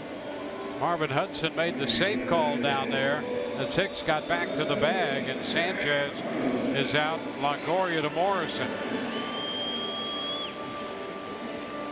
And he got bailed out by Logan Morrison. He gets back to the bag, a quick little tag there by Longoria, and then just kind of shorts the throw. And Morrison has to come up with a not so easy scoop right there for the out. He's been good over there for the Rays at first base. Uncharacteristic error in that ball game on Sunday. But he has saved a lot of potential errors himself. There's Matt Holliday. Looks at one low, 1 ball, no strikes.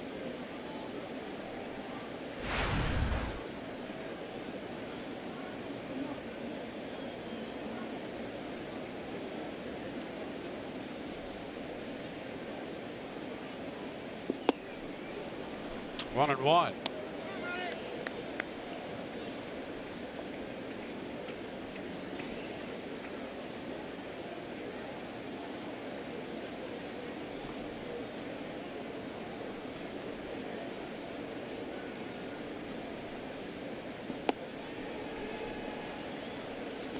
Two balls and a strike.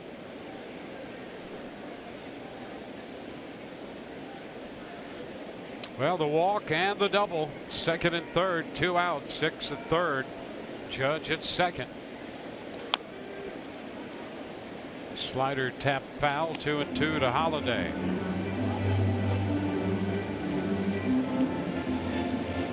Yankees are 9-1 in their last 10 games at Yankee Stadium, and in that stretch averaging 7.7 runs per game.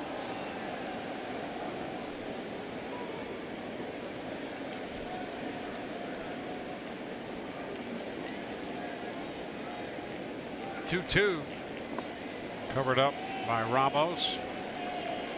Now 3 balls, 2 strikes. Isn't it funny how when you come down the stretch, the teams that are the true playoff teams, if you think about Yankees and the Red Sox, both of them crank it up. The Yankees are pushing the Red Sox the last 10. They've won 7.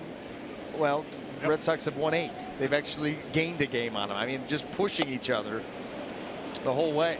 And there's strike 3 on Holiday, out on strikes.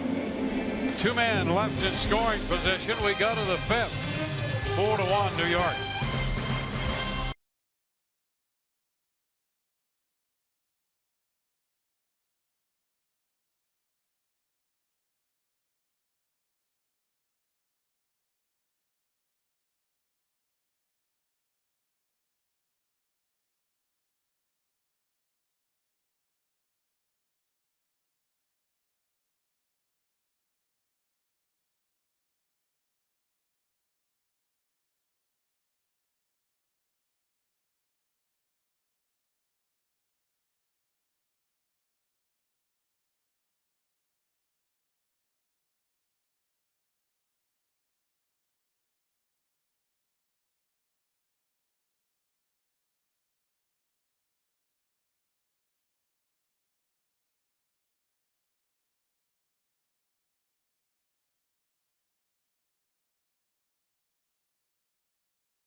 Since the 2nd inning.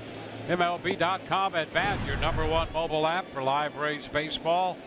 Stay connected with a fully customizable experience.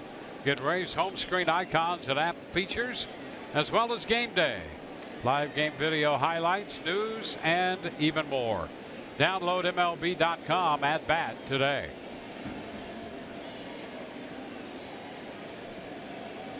Peter Borges opens the 5th inning against the left-hander Jordan Montgomery. He made 26 pitches in the 1st inning and 31 over the last 3. First pitch popped up short left to Reyes near the line, out from short to make the catch. So 1 pitch and 1 out in the 5th. Boy, how many towering pop-ups and fly balls for that matter has Jordan Montgomery gotten early in counts? Yep. These Rays hitters aggressively going after these pitches and just missing them, just popping them straight up. Well, he had that 9-pitch 2nd inning after that long and slow 1st inning. And in the 2nd, 9 pitches.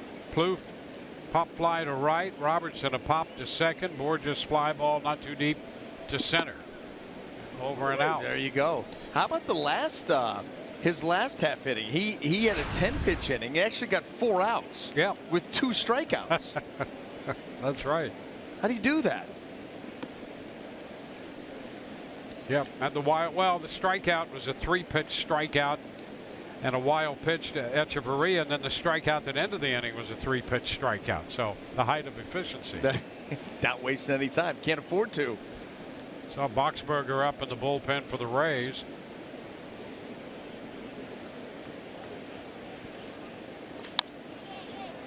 Chopper down to 2nd, bobbled by Castro. Kiermaier's aboard. You know what, Dwayne, we talk about this quite a bit, and you don't often see it put in practice. But when you get out of the box and you put pressure on a defense, this is what you get. He knows Kiermaier's flying, so Castro knows he's got to charge, make a tough play, and he bobbles. He ends up bobbling that. If it's anybody else or if it's a guy not running that hard, Castro, it's an easier play for him. But you add that element of pressure by speed and effort, and you create that. Puts pressure on the 2nd baseman Castro, and on the official score, that's a hit. Yeah. So there you go. Kiermaier an infield hit.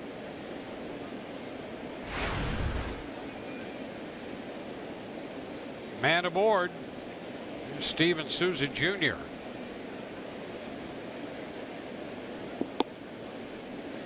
Breaking ball. He takes it for a strike. Souza 2 for 2.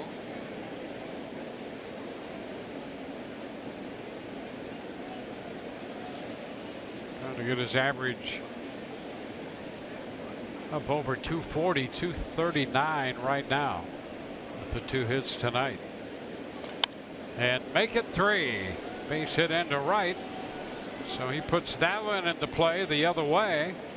He's 3 for 3, and the Rays have men at first and second.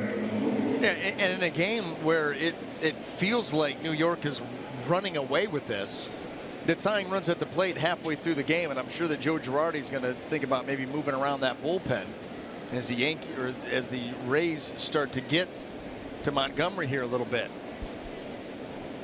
Well, Evan Longoria has walked and lined to left.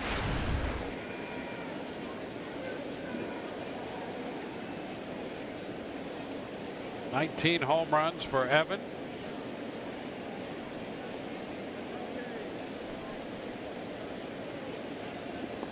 Pitch is down 1-0.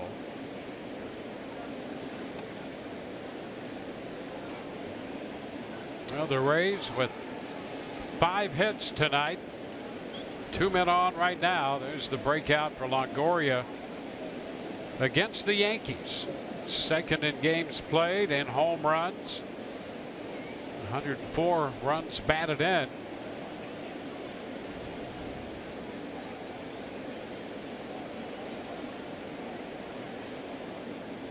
So far, the only 2 hitters to pick up hits for the Rays, Kiermaier and Souza Jr. They're 5 of 6. Everybody else 0 for 12. 1 walk. Longoria drew that in the first. And the Rays left 2 men on.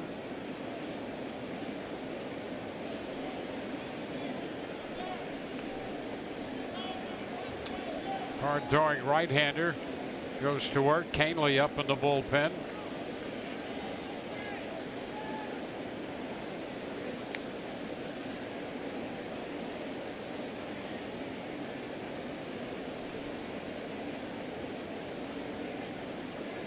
So now with men on, Montgomery has slowed the pace way down again as he did in the first.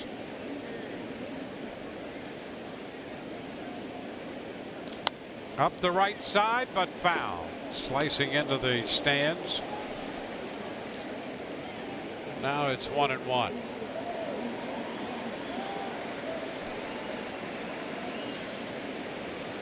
So the runners retreat. Kiermaier to second and Souza Jr. to first.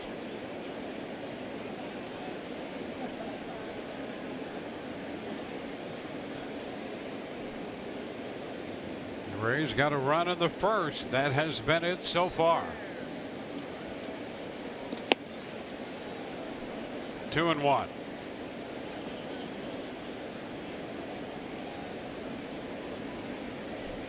Logan Morrison on deck. Montgomery coming in, making his 28th start. He is 8-7.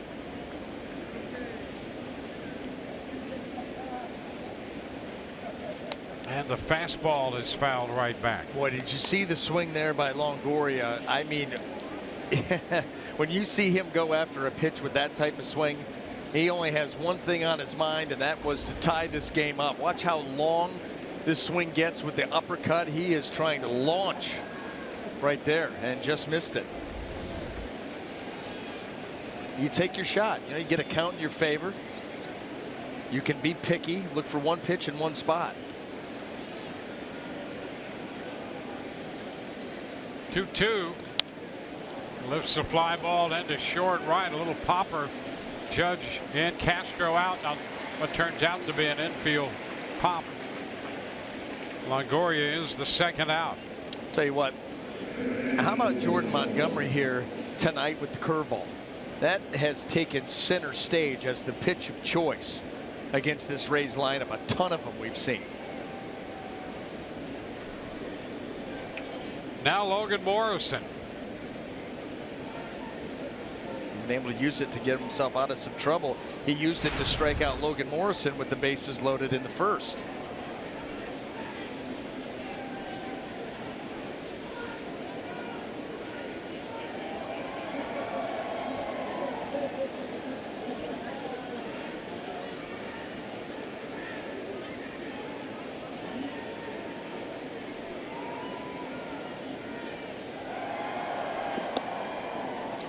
Pitch is too low.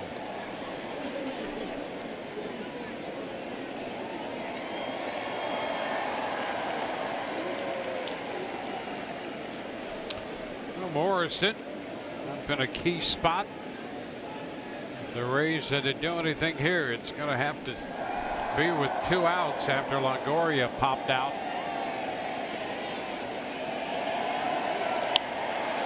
Lifts it into center. Hicks is closing and makes the catch.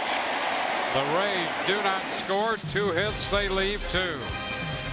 We're through 4.5. It's 4-1 New York.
$11 feature a $7.11 ticket for Rays fans. Visit a local participating 7-Eleven store.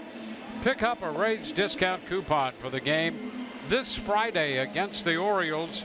Keep saving with $5 Budweiser and Bud Light drafts exclusively on the Budweiser porch. Ages 21 and over. Please drink responsibly. Rays up. New pitcher for the Rays, right-hander Brad Boxberger, 4th of the night. He'll deal down here with the middle part of the order.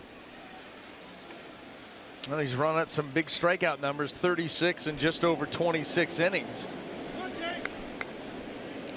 Piecing things together, the fastball, the changeup. We've seen more sliders from Brad this season, making that another weapon.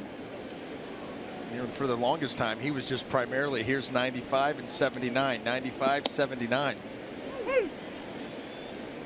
Chase Headley takes a strike. Fastball in the low 90s.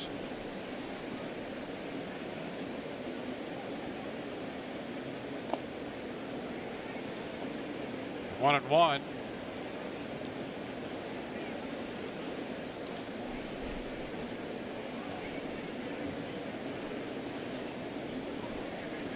Blake Snell was charged with all 4 runs in an inning plus tonight. It's fair ball. Boxberger will have to come get it. And the throw, and it's scooped over there by Morrison. Boy, a lot of baseball showing in that mitt. He got down there and got rid of it quickly. have fired around the infield. Well, a little help from your friends.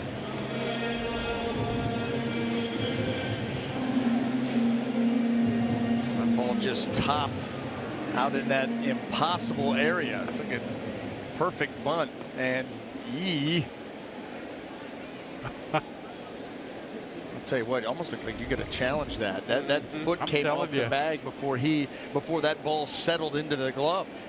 Joe Girardi, well, no longer even an option, but that ball was laying there. Yep. And as he finally opened up the glove and swallowed up the baseball, the foot was off the bag, so he never had control. Rays may have gotten away with one there. 0-2 to Castro, who opened the 4-run second with his 15th home run of the year.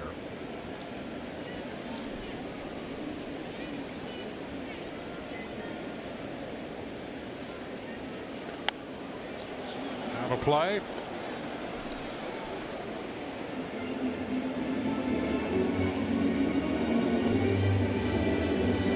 Hey, here's one for you.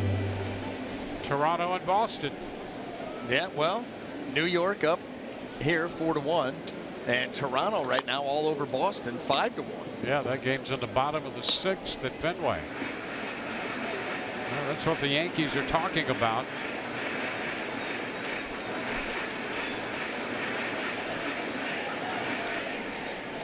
Could be very interesting. Yeah.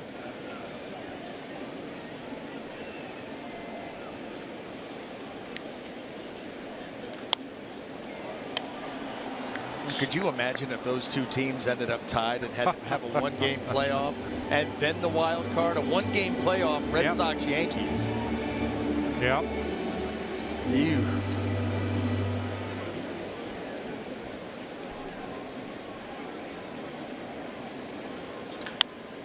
That's going to be a base hit through the hole, and Castro's on for the 3rd time. Home run.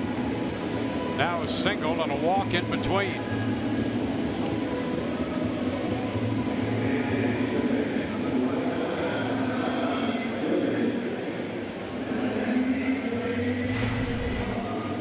Well, there's Todd Frazier featuring the Frank Sinatra walk-up song. That's nice. My favorite player immediately. Yeah. It's a good touch. Yeah. Pitch inside. Well, Frazier's from New Jersey, loyal to his home state. Well, got to be a dream come true to be able to come back here and play for the Yankees. Just across the bridge. High fly ball right field. Souza Jr. That ball just fair as he makes the catch for the out. We almost ended up on that bridge last time we were in New York. We did. Just a little bit longer, but the bus took a turn. It did. And here's the deal. This is the Rays' 3rd trip this year to Yankee Stadium. Yep. It's our 4th. That's right. That's exactly right. I mean, how great was that? That was a great little adventure. It was. Just the two of us on the wrong bus. The wrong bus. Yep. Yankee employees leaving Citi Field back to Yankee Stadium, and I woke up just as we pulled up next to Yankee Stadium. See, that's how hard we worked at that game over in Citi Field. Yeah. We just got on the bus, were exhausted, went to sleep on the wrong bus, and wound up at Yankee Stadium that night.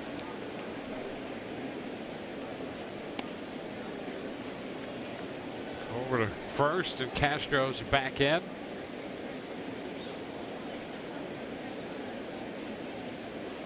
I mean, we wound up together. We really weren't even looking out for each other. I mean, no, not at all. Two of us just hopped on the bus. Yeah. Okay. I even noticed a couple of guys that got on the bus that I didn't recognize. And I'm like, you know, it's someone from the front office. Yeah. Coming down, crunch some numbers. Yeah. Throw out some scouting reports. Who knows? But, you know, no big deal. Plus, you know, a lot of the families were on that trip. Could have been family. Were on. Yep. No big deal. And they said hello. They seemed very friendly. They were very friendly. They weren't looking at us as if we were out of place. The ball gets away, and Castro's going to move up to second. That'll be a wild pitch charge to Boxberger. I don't think that they were on. No, we didn't see the Yankee radio crew. Yeah, I'm not sure what they were doing. They may have been on bus 2, because bus 1, I think, was just the clubhouse workers. Yeah, and some of those folks just went home. Yeah, went straight home. Some went back to the stadium. Right. And we wound up back here.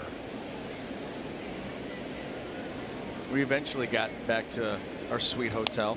We did, yes. Well, had a great little ride. Had a great bus driver. We got there, and of course, there were a couple of faces that we knew once we got here. Yep. But then the busing was great. I said, we really need to go downtown. And he goes, oh, you get a car right here, and he gave us a little lift down there. Found the car, took off. Full count now to Clint Frazier.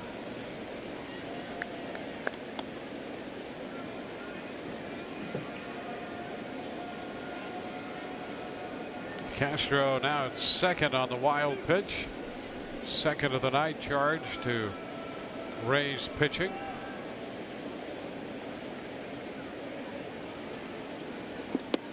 Did he go? Yes, he did. That's strike 3. Frazier out of there. A man left. Right now, let's send it out to the studio to Rich and Arrested. Fellas, take it away.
In New York, Yankee Stadium, where the Rays are down 4-1.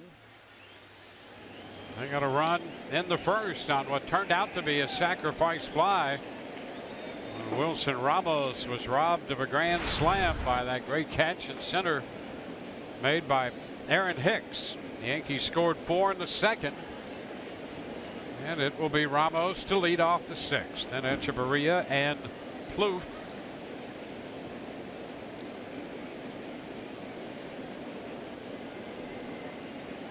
Ramos with a sacrifice fly, otherwise 0 for 1.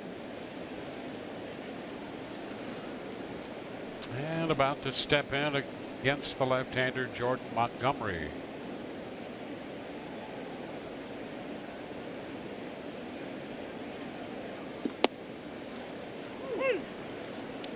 That's a strike.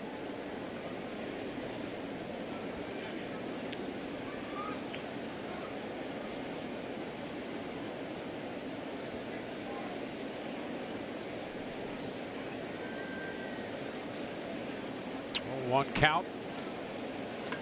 That's a liner into left, and boy, he stays hot. Ramos will make the turn and hold it first with a single. So the Rays pick up their 6th hit 1 by Ramos, 2 by Kiermaier, and 3 by Souza Jr. Now he got a rolling breaking ball, and if you'll remember back to his last at bat, it was a first pitch curveball that he just missed. That was one of those skied fly balls to center field. Well, he gets another one here. Didn't miss that one. Popped it right into left field, and leadoff man aboard. Echeverria. Breaking ball misses. Ball 1.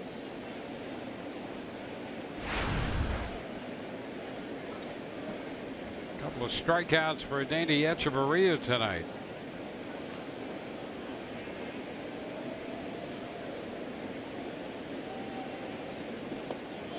Blocked by Sanchez. 2-0. Action in the bullpen for the Yankees. Canely was up earlier, and Tommy Canely up again.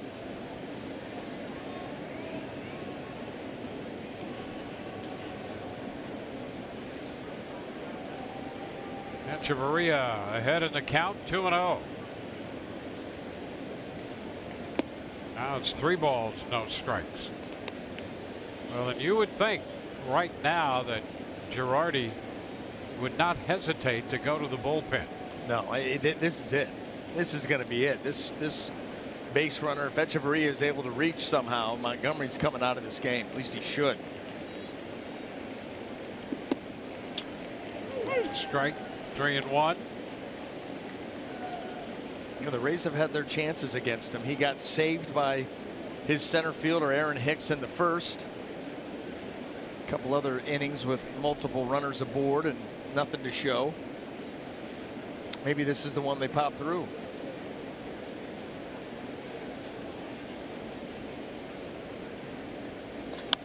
And a double play ball.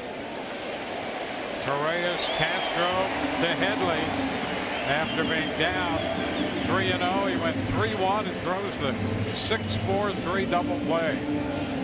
Boy, he is living on the edge, and he gets bailed again here. You're right, 3-0 and a perfectly placed ground ball. Too easy for the Yankees.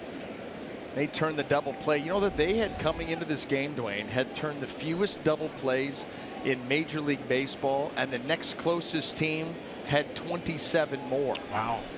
The Mets had 122 coming into play, the Yankees 95. And that was your 29th and 30th place teams in the league. That big of a gap. Well, that's not the norm for this group. Well, Plouffe fouls one out of play for a strike. Ground ball third. Frazier makes the play. So no runs a hit. Nobody left. A 9-pitch inning for Montgomery.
Well, the Rays opened the scoring. Thought they might have a grand slam here off the bat of Wilson Ramos. Aaron Hicks denied them 4 runs with this catch. The Rays settled for that being a sacrifice fly as Tiermeyer scored. Then New York got even on a home run by Starlin Castro to open the second inning. A couple of bases loaded walks and a wild pitch. Walks to Hicks and to Judge. Capped that 4-run second inning. That was it for Blake Snell. Walking both Hicks and Judge to force home a run.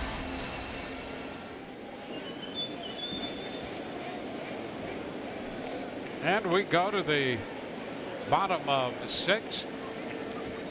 Sergio Romo takes over on the hill. 54th appearance.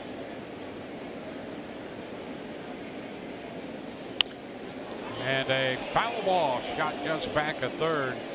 Strike 1. Well, the Rays bullpen through 5 innings has covered 4 of those innings, giving up no runs and 2 hits.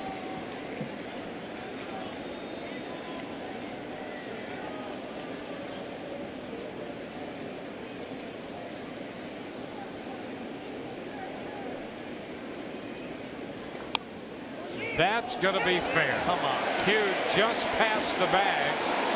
Torreyes on his way to second, and the throw is not in time. A double. Boy, you talk about a cute shot with some English. That was it. Man, that's a shame for Sergio Romo. He ended up giving up a double on what was some very, very poor contact, which is exactly what you're shooting for. It's the breaking ball, and it just does. Right off, that ball's probably got to cut it. And look where that thing drops, right next to the bag, just past it. And he's able to hustle his way into second base.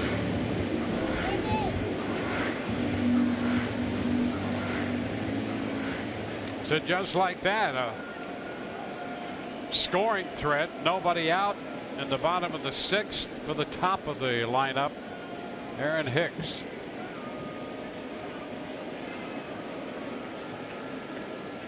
Hicks has been on 3 times, has walked every time up, has a run batted in, a stolen base, and 3 walks tonight. 1-0 the count.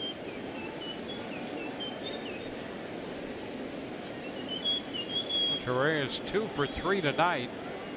5 of his last 6. You know, he was retired in the 4th on a good play by Robertson at second base. So he easily could have been 6 for 6. He's 5 for 6. The most recent one, that Q shot, just inside first base. Well, he's been a dependable backup and a guy that Joe Girardi can put out there to give Didi Gregorius a rest and even go over to second base, and Castro, he can move around a little bit. It's 2-1. Good defensively, controls the bat. He doesn't have a lot of excess movement in his swing.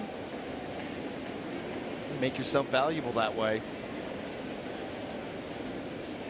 Although on my score sheet, Dwayne, I had Didi Gregorius starting at shortstop.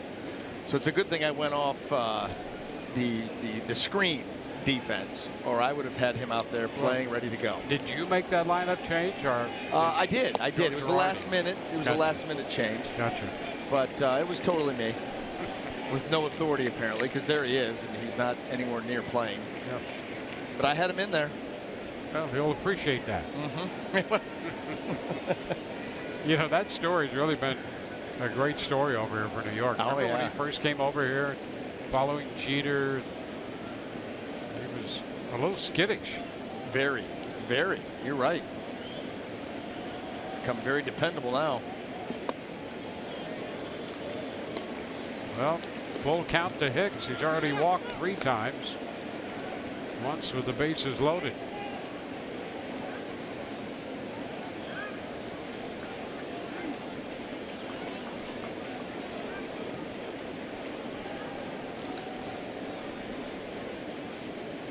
tough replacing number 2 here.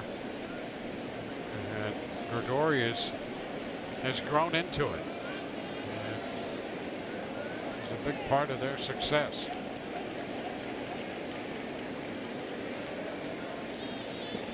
There's a cut and a miss. Hicks out on strikes. First time to log an official at bat. He's 0 for 1 with a strikeout, 3 walks now. Now it'll be Aaron Judge.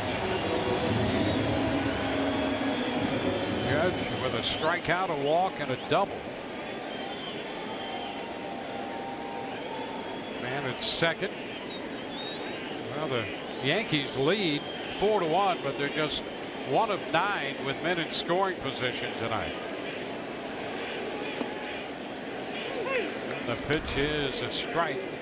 Month by month, and you can see August a little tough, but what a September. That's it. You know, like I said, from that All-Star break, 179 with 7 homers. And then September, 300. The on-base percentage is .444 coming into play tonight. And then all that damage, 13 to 26. He's getting up, you know, heating up at the right time. You know, you're closing out the season, getting ready for a postseason run. Look at the chase rate. Yeah. How about that? He's cut it by 10% here in the last few weeks. And he's not missing nearly as much. Look at that. He's cut the chase rate by 10%. He's cut his miss rate by 10%. Check swing roller grabbed by Longoria. Throw to first. And they get Judge out at third to first. 2 gone. Torre is holding at second base. Well, all that is well and good, but like we've said, you know,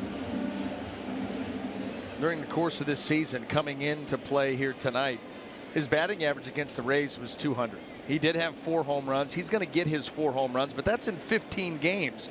You know, the most games that he's played against any one team is Toronto with 16 games. And he's got 9 home runs against their staff. 15 games against the Rays, just 4 with a 200 average. So they've done their job. Well, here's Sanchez. Sky going to center. Kiermaier waiting to put it away. So the leadoff double, and then 1, 2, 3. We go to the 7th, 4-1 New York.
Number 7. Here's what's coming up tomorrow on Rays Live, the pregame show presented by your Gulf Coast Honda dealers. Matt Andriese on the hill looking for his 6th win. He's 5-4. We'll hear from Matt. Erupts will break down the American League MVP race. Our coverage begins at 6:30.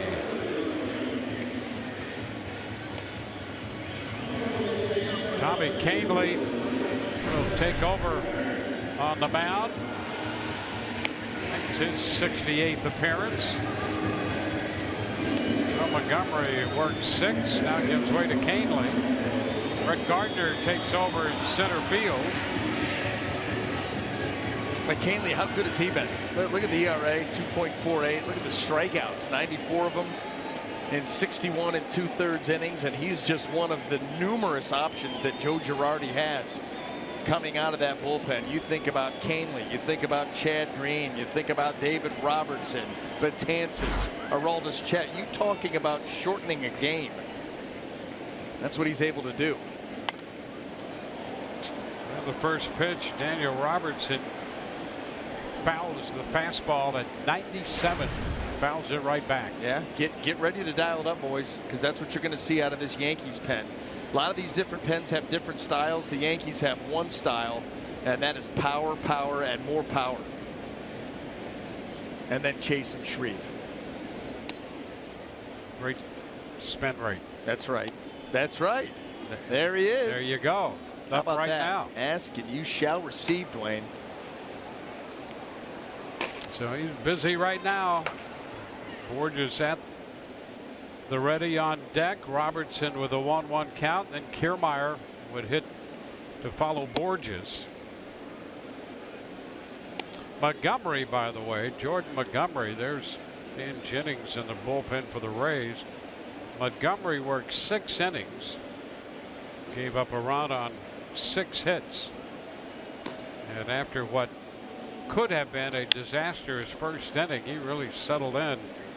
Robertson grounds out to the shortstop. Montgomery in his first 3 hitters gave up 2 singles and a walk. And over the next 22 hitters, only 4 singles. That was it. So he made 79 pitches, 26 in the first. And he definitely got more efficient, but you know, even so, it didn't seem that he was as efficient or as good as his final line would indicate. You know, he did a lot of work with his breaking stuff. Didn't see too many fastballs, at least none that stand out. A couple of pop-ups off of him, but he was heavy with the breaking stuff. Got bailed out by Hicks, got a double play ball, and took advantage of some over-aggressiveness by Rays hitters.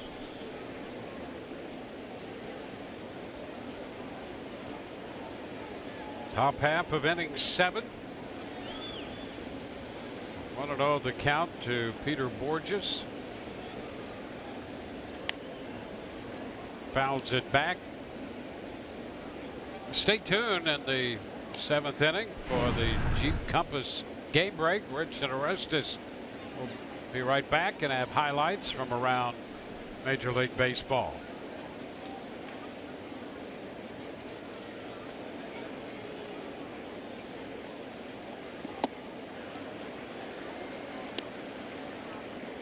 One and 2 the count.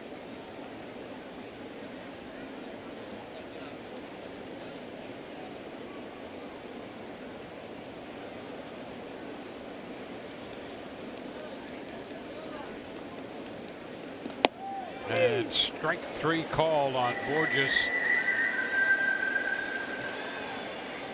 So a ground ball and a strikeout. Here's Kiermaier. Kiermaier 2 for 3. His average up to 280 with his 2 hits tonight.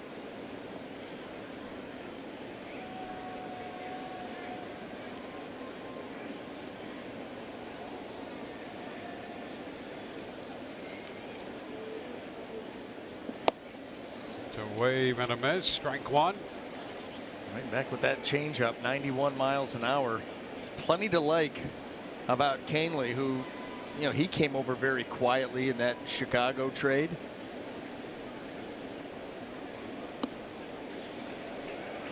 Oh, 2, boy, you got to be dialed up for him, and then he gives you that. Well, like we said, coming in, he had 94 punch outs, 61 2/3. Pretty nice little range right there.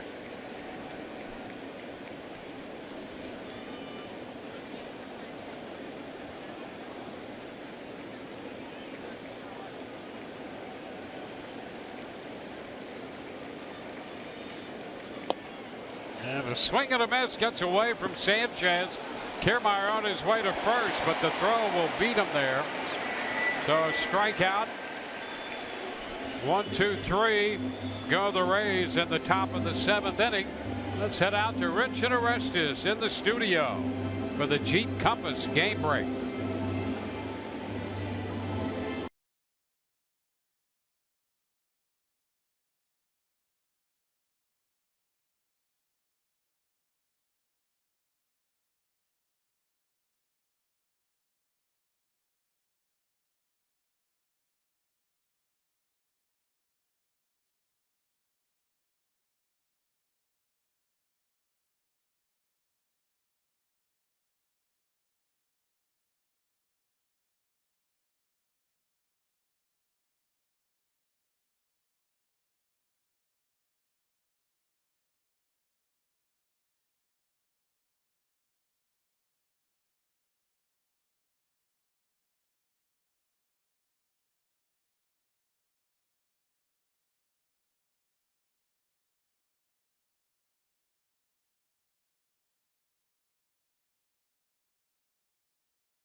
Our Eldorado Furniture invites you to settle in with us tomorrow when the Rays take on the Yankees.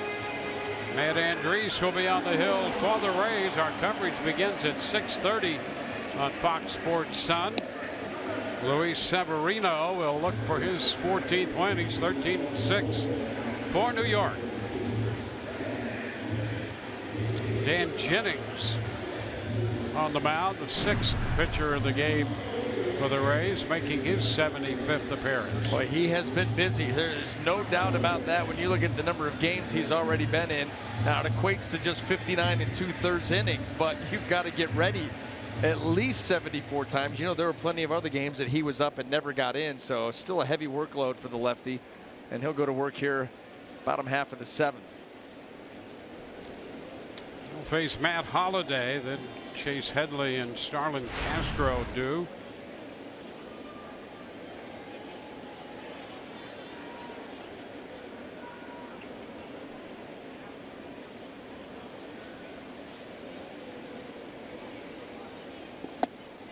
Holliday, a big cut.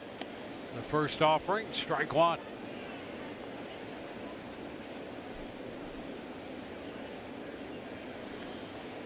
Holiday tonight, a couple of fly balls and a strikeout.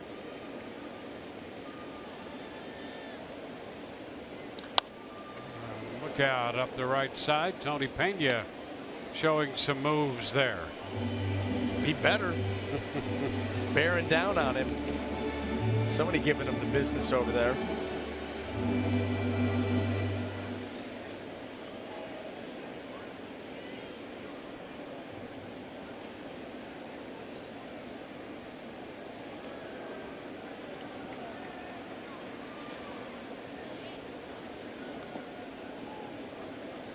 It's a ball, 2 strikes.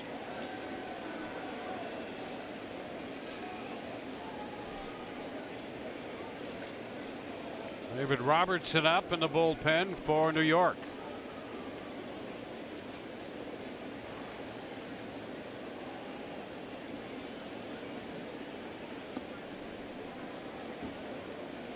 Blake Snell, 1 inning plus, charged with 4 runs, 4 hits. Austin Pruitt throwing in the bullpen for the Rays. It's been a bullpen night with the short performance by Snell.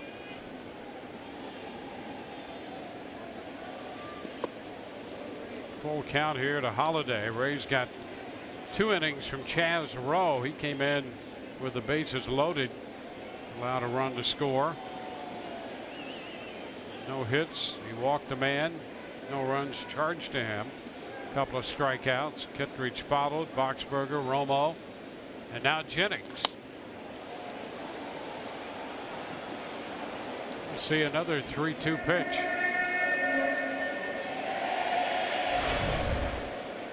Rays bullpen tonight, 5 innings, just 3 hits, no runs.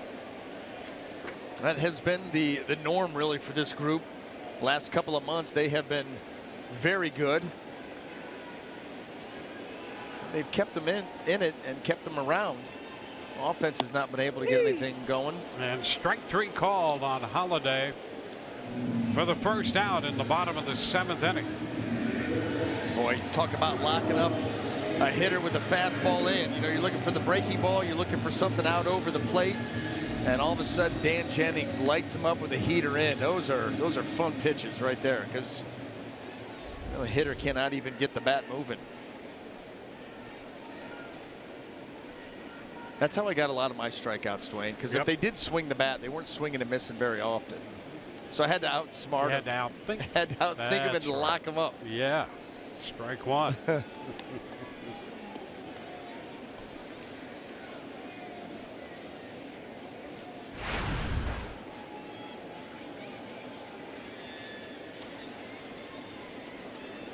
That 1 strike count. That's good advice. I think it is.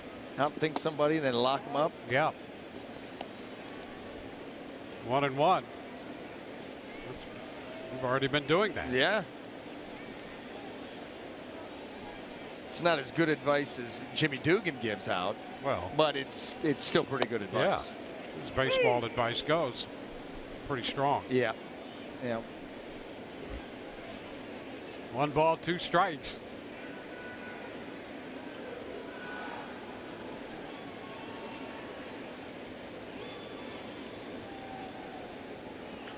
A little tapper right there, charged by Longoria.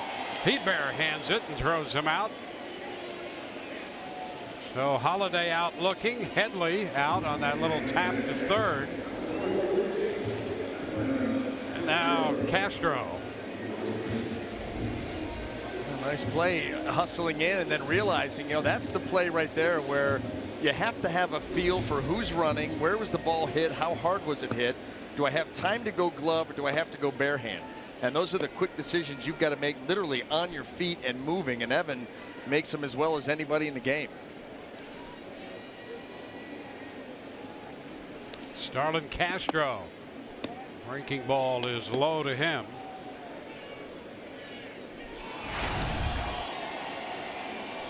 Castro homered in the 2nd. He walked in the 3rd. And a base hit in the 5th. He drops this one into left center field. He's on again. Borges with the pickup. Castro 3 for 3 with a walk tonight.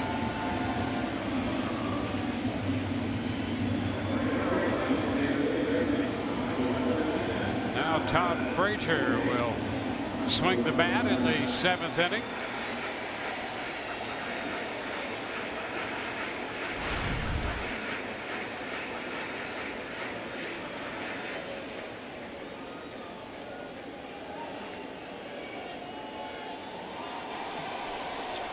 Frazier had a base hit and a run scored in their 4-run 2nd inning. That's a strike, says Dan Bellino.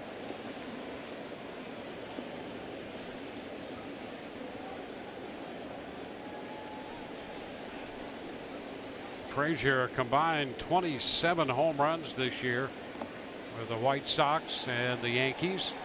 11 coming in the Yankee uniform.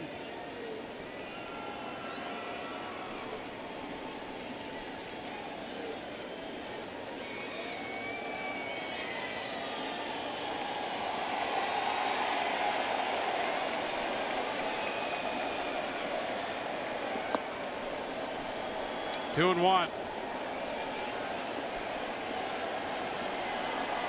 Rays with a couple shots left against this deep Yankee bullpen.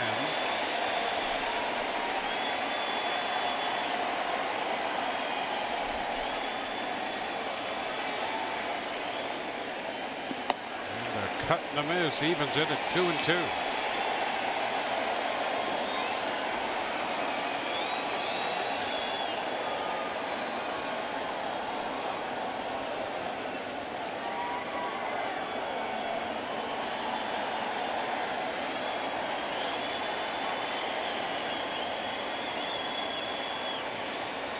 Full count.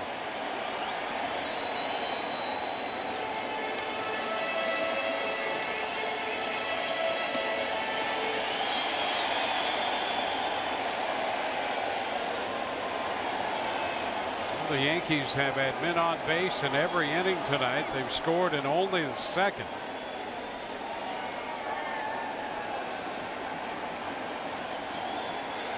Runner off on the pitch, and it's popped up. That will carry out a play.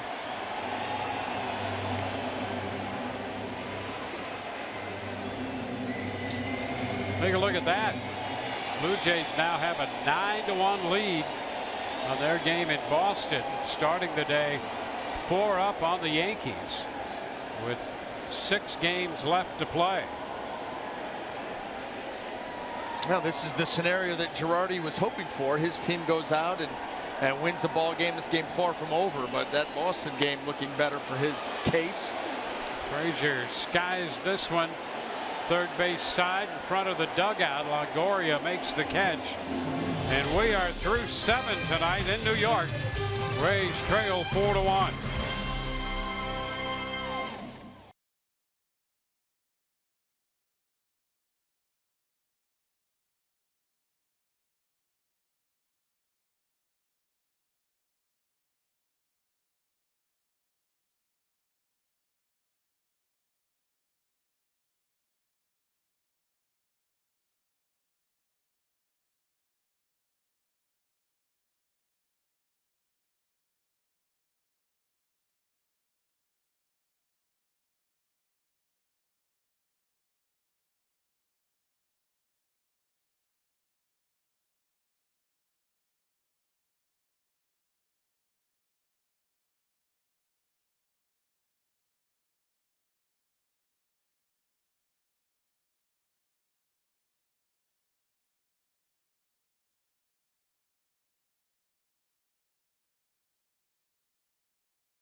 The dealers. In New York tonight, the Rays trail the Yankees 4-1. We go to the Rays 8th. Steven Souza Jr. ready to lead it off, and he'll be facing David Robertson, the veteran right-hander. Well, another one of those options, and look at this, some for the 59th time. 9 wins, got 14 saves. He's got a 1.93. He's got 94 punch-outs and 65 in the third. And the opponents are hitting a robust 152 against him, as good as he's thrown the ball really in his career. And it's been a pretty good career. Yeah, he's capable of closing. A big part of his career has been that. He's in the 8th inning here. You know, they're bullpen guys. I mean, big arms out there. Betances and Chapman at times have hit a little bumpy spot in the road. But that bullpen still loaded. Yeah, it's so deep. That's the thing. There's so much depth there. When you think about Robertson, Canely, Green picking up if Betances and Chapman scuffle a little bit. First pitch, a wave and a miss by Steven Souza Jr. He is 3 for 3 tonight.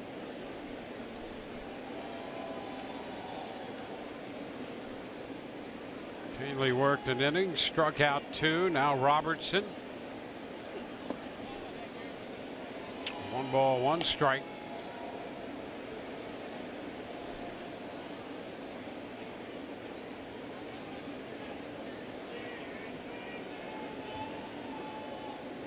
Robertson pitched a perfect 8th inning against Kansas City yesterday and struck out the side. Late. Yeah, time granted, boy, and Robertson did everything but deliver the pitch. Yep. Yeah, you hate when it gets called that late. Sometimes that's how it works out. Not ideal, but you see David Robertson, he's just right back to work.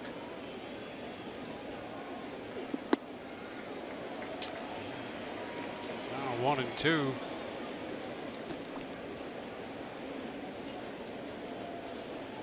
Longoria on deck.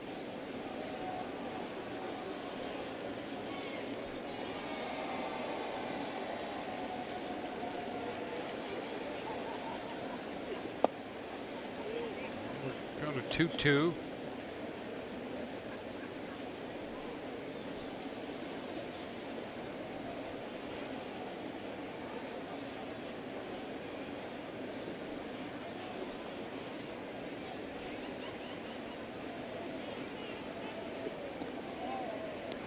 This one bounding away.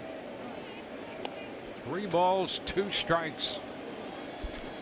Robertson and Souza matched up. How about this? First time Souza has ever faced Robertson right here. Count is full. Yeah, would not have guessed that. At some point, cross paths.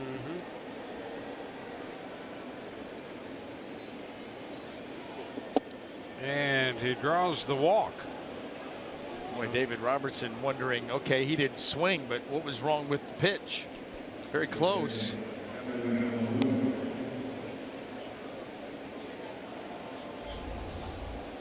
Take a look at that.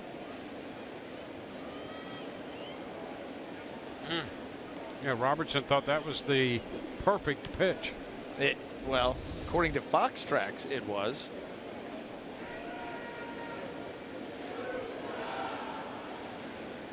Well, now it's Evan Longoria,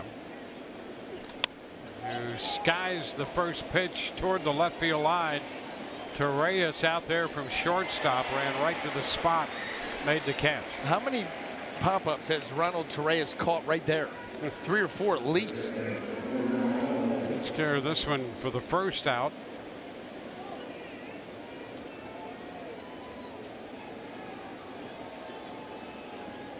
Now Logan Morrison. Morrison 0 for 3.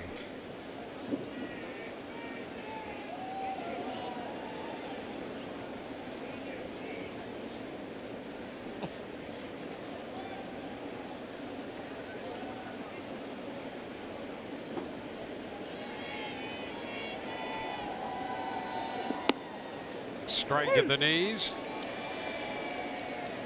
Morrison a strikeout victim in the first inning. And that was with the bases loaded against Jordan Montgomery when Montgomery was struggling and was taken off the hook on a great catch by Hicks to prevent the grand slam.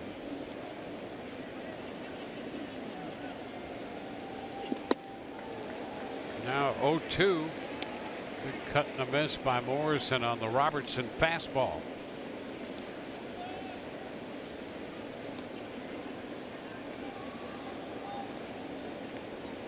Jordan Montgomery for 6.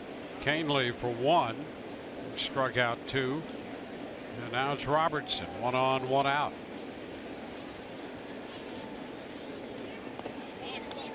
Bounding away, but Sanchez has it stay within reach, and it's 1-2.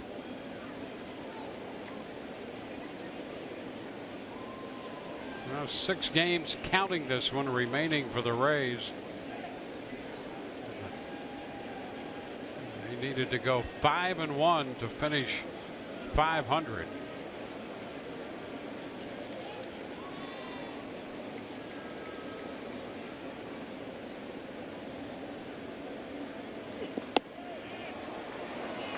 Two balls, 2 strikes.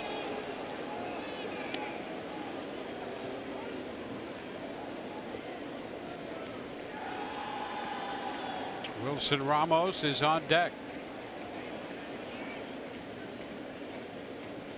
You'd love to get that tying run to the plate one more time. Give yourself a chance. Morrison takes that one on the corner, and now he's not happy with that call. Putting up a squawk with Dan Bellino, the plate umpire. So Morrison caught looking. You know what Logan Morrison is saying is, okay, you know what? The walk to Souza Jr. on the close pitch, this is your makeup for it, okay? You didn't get that one right, or that one didn't go David Robertson's way, so now this one will. And that's certainly close enough to be called, but you can understand the frustration of Logan Morrison.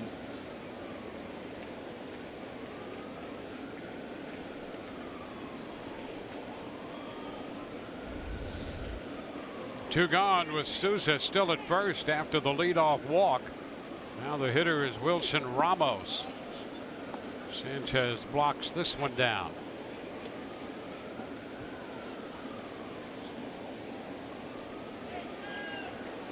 Ramos did pick up a hit in the 6th after Hicks robbed him of the grand slam in the first. He has a 1-for-2 night going. Did get credit for the sacrifice fly in the first.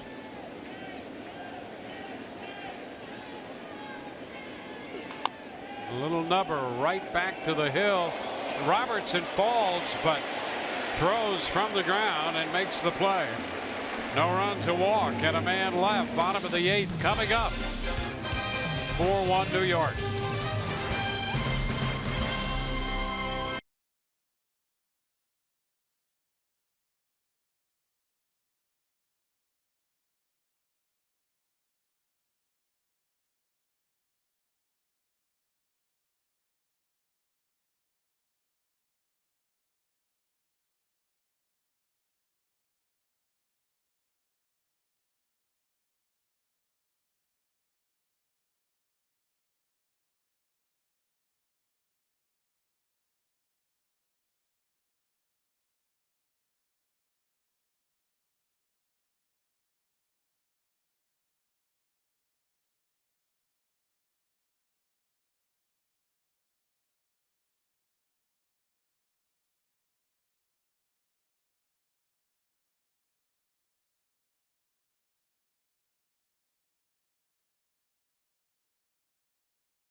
New York coming in to hit with this 3-run lead.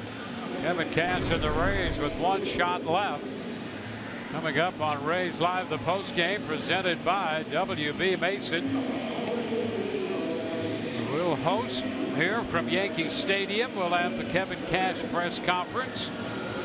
More info from the clubhouse as we look back over this one. Austin Pruitt will be the new pitcher for the Rays. He follows Snell, Rowe, Kittredge, Boxberger, Romo, and Jennings.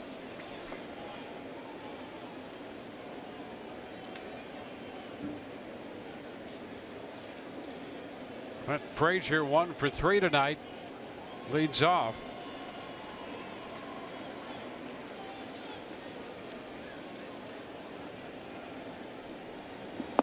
And he bunts through the first pitch for a strike.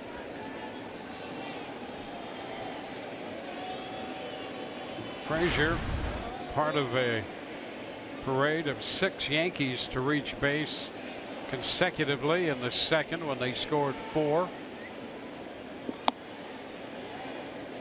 He scored in that inning as well, reached on a base hit. Castro homered, then Frazier, Todd Frazier, Clint Frazier, and Torreyes all had base hits. Then Hicks and Judge walked. Another run scored on a wild pitch. 2 bases loaded walks in that 4-run inning. That led to the exit for Blake Snell. Count is 2-2 on Clint Frazier.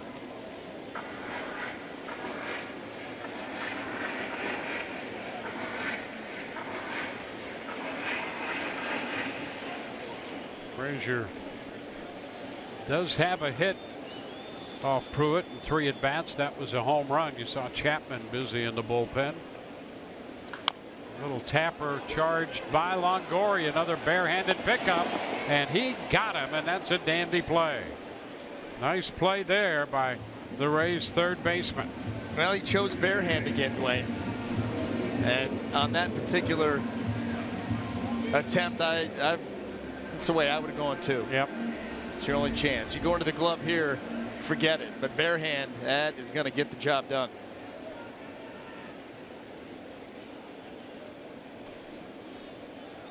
Just in time. Now Torreyes.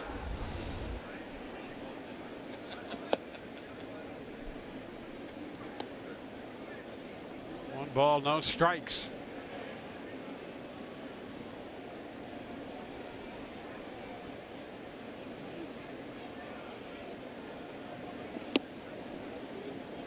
Two and 0.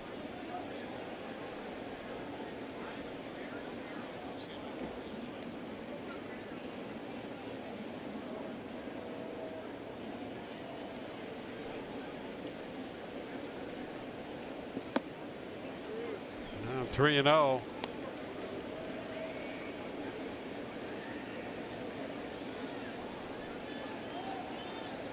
Seven pitchers for the Rays tonight. Been a long night for the Rays. Kevin Cash and Jim Hickey.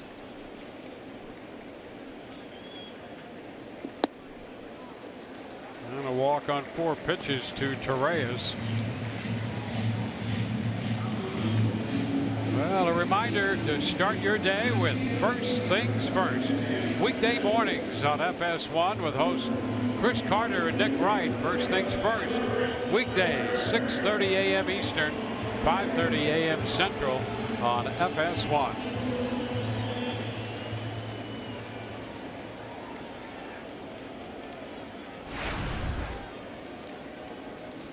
Now Brett Gardner is the hitter. His first plate appearance since taking over in center last inning for Hicks. So Gardner gets a plate appearance and takes a strike.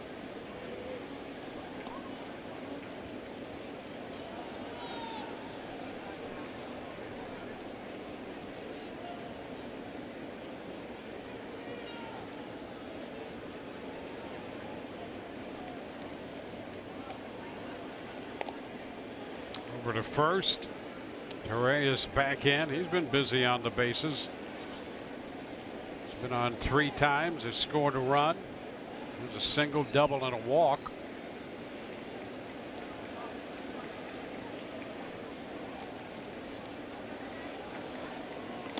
This one's going to get away.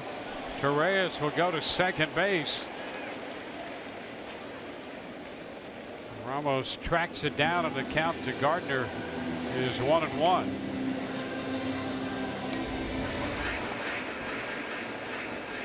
Another wild pitch charge to the Rays staff.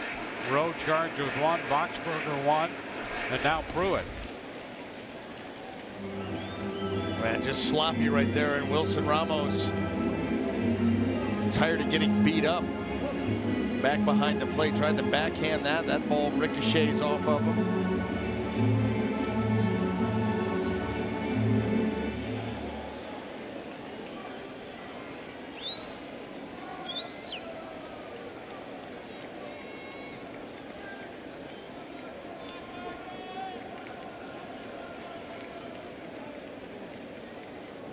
Toronto leads Boston 9-4 in the top of the 9th at Fenway.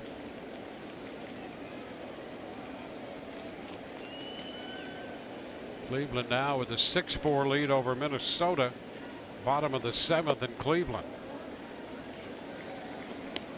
It's a ball low. 2-1 to count on Gardner. Well, Cleveland, you know, they want to hang on and have the best record and ensure home field throughout. Houston trailing them. Look what they're doing to the Rangers. Yep, they're up 11-1. Houston after win number 97. Cleveland after 99. Well, you know, that's when you see some of these teams. Picked up by Robertson. He'll make that play, and over to third goes Torreyes. You know, start to lose just a little bit of interest. They don't match the intensity level. You know, they're like the Rangers and the Astros, and they're just boat racing. Yeah. And this, by the way, this is in Texas. Yeah. They're doing this to them in Arlington, just running them right off the field.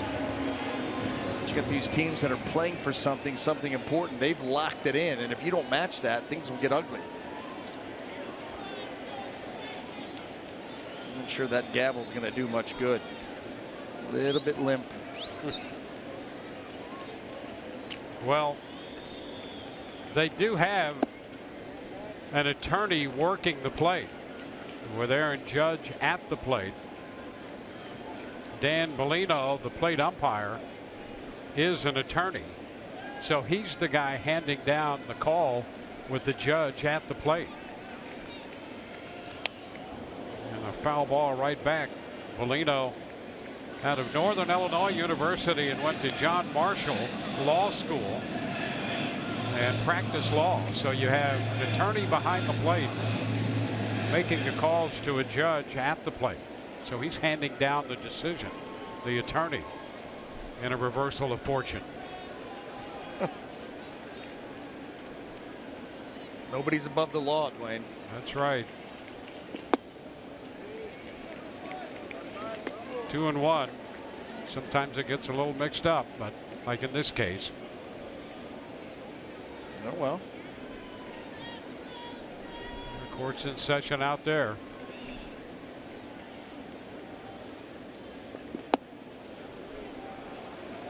And now it's 3-1.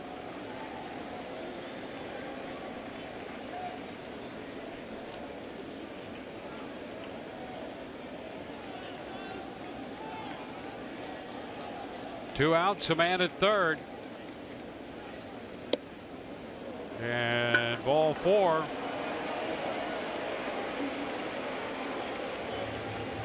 So Pruitt walks Judge. And on the corners, Gary Sanchez will be the hitter. It's 8 walks by Rays pitching tonight, 4 by the starter Snell. Rowe walked 1, Kittredge 1, now Pruitt 2.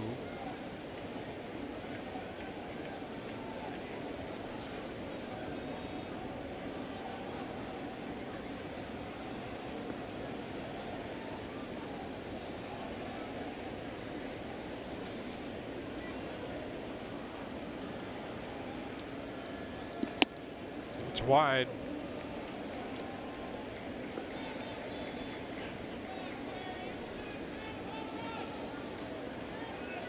Deep breaths, trying to stay disciplined here as Austin Pruitt has had a hard time finding the sights there on the outside corner, missing just off. And you don't want to go chasing. This went down the line. It's going to be foul. A good thing that there was a change of speed there, because Gary Sanchez all over that pitch that caught a little bit too much plate, but he was out in front enough that the gentleman made a heck of a play out there and left field. Picks up a souvenir.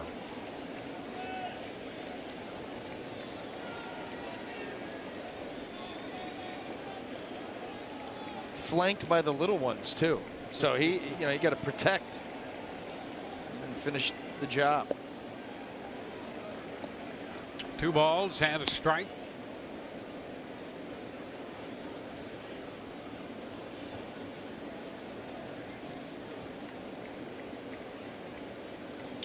And at the same time, they learn to share. It's good parenting.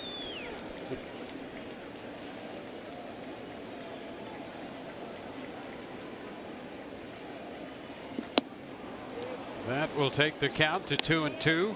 That's exactly what he was trying to keep himself from doing, is expanding the zone, becoming so over anxious that you chase off the plate. And Austin Pruitt able to get that one and try to get one more here and get the Rays back in the dugout for one last chance.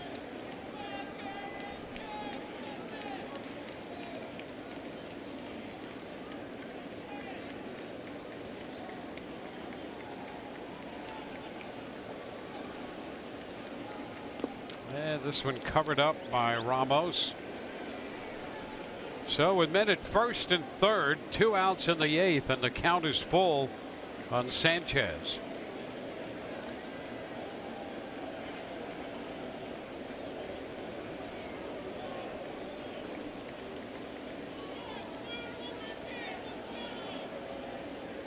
Dan Bellino having a discussion here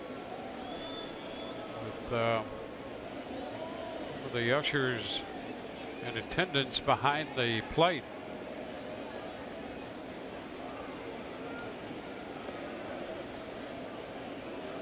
So we have an issue, and Bellino going to get together with the crew chief, Jerry Lane.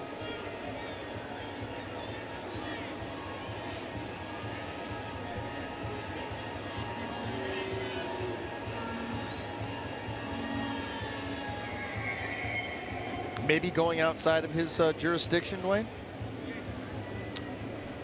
Well, he walked the judge, so he can do about anything he wants. Courts run amok.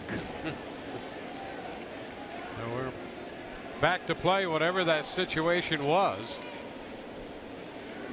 The count is full on Gary Sanchez. And it's fouled back.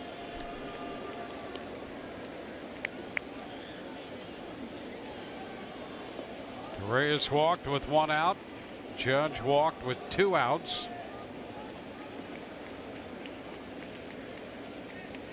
And on the corners now, and a full count on Sanchez.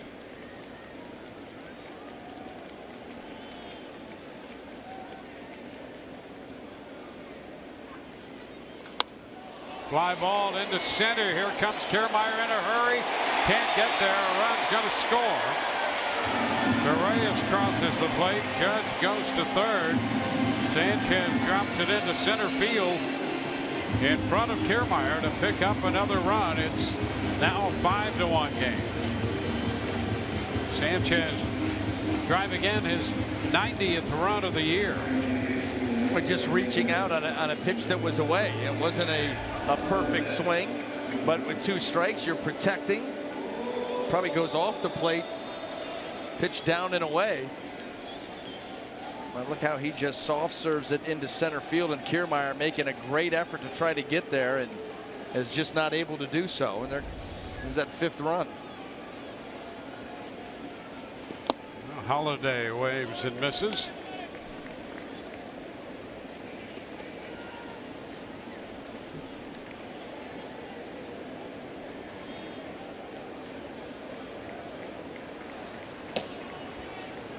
Betances and Chapman up in the New York bullpen. Ground ball, shortstop. Echeverria goes to second, safe there. Robertson couldn't find the bag when he took the throw. Judge scores. It's now 6-1. Man, that's why you want your second baseman, in this case Daniel Robertson, to get to the bag first. And he actually got over near the bag, but then in looking for the throw, not able to find it soon enough. See, he gets there, catches as he's reaching, and the reach ends up being just a little bit late. This ball in and out of the glove, but a nice recovery by Echeverria, and it was there in time, but the foot was late getting to the bag. Holiday gets a hit and a run batted in. Now a 6-1 ball game. Chase Headley will bat.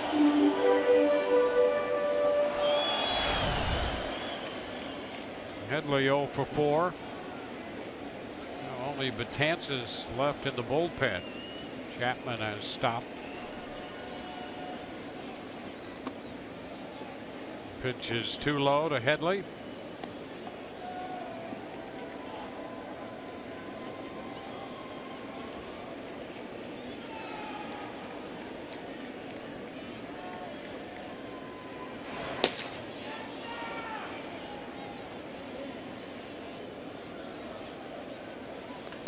Little tapper back to the mound.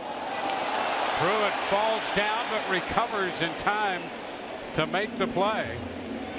And the inning is over. 2-run score. It's 6-1 New York.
From Yankee Stadium in the Bronx, the Rays coming into bat in the 9th inning.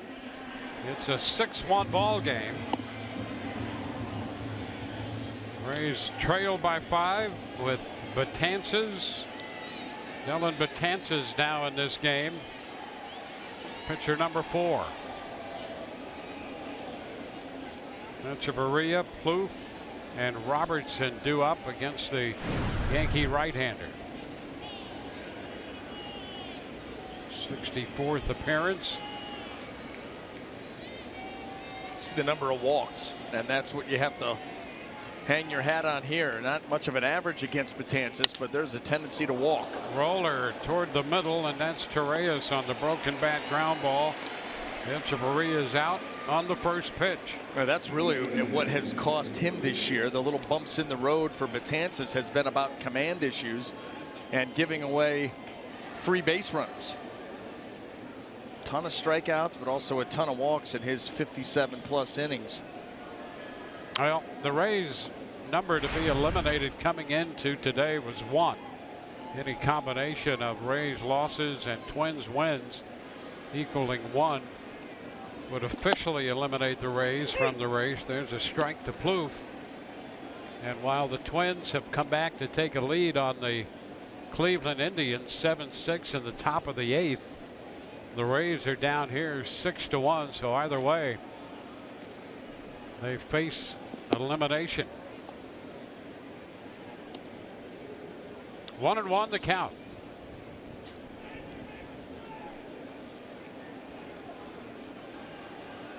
Rays have been out hit 10-6 tonight.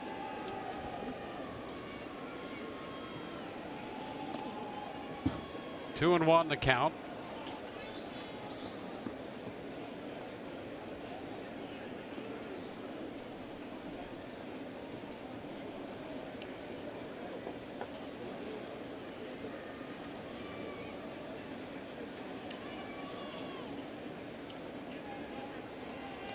High fly ball, center field, and that's Gardner already there along with Judge, and Gardner makes the catch. So 2 up, 2 down.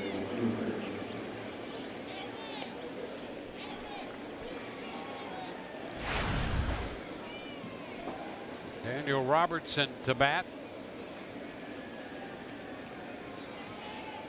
Robertson has popped to second, struck out, and grounded out to short.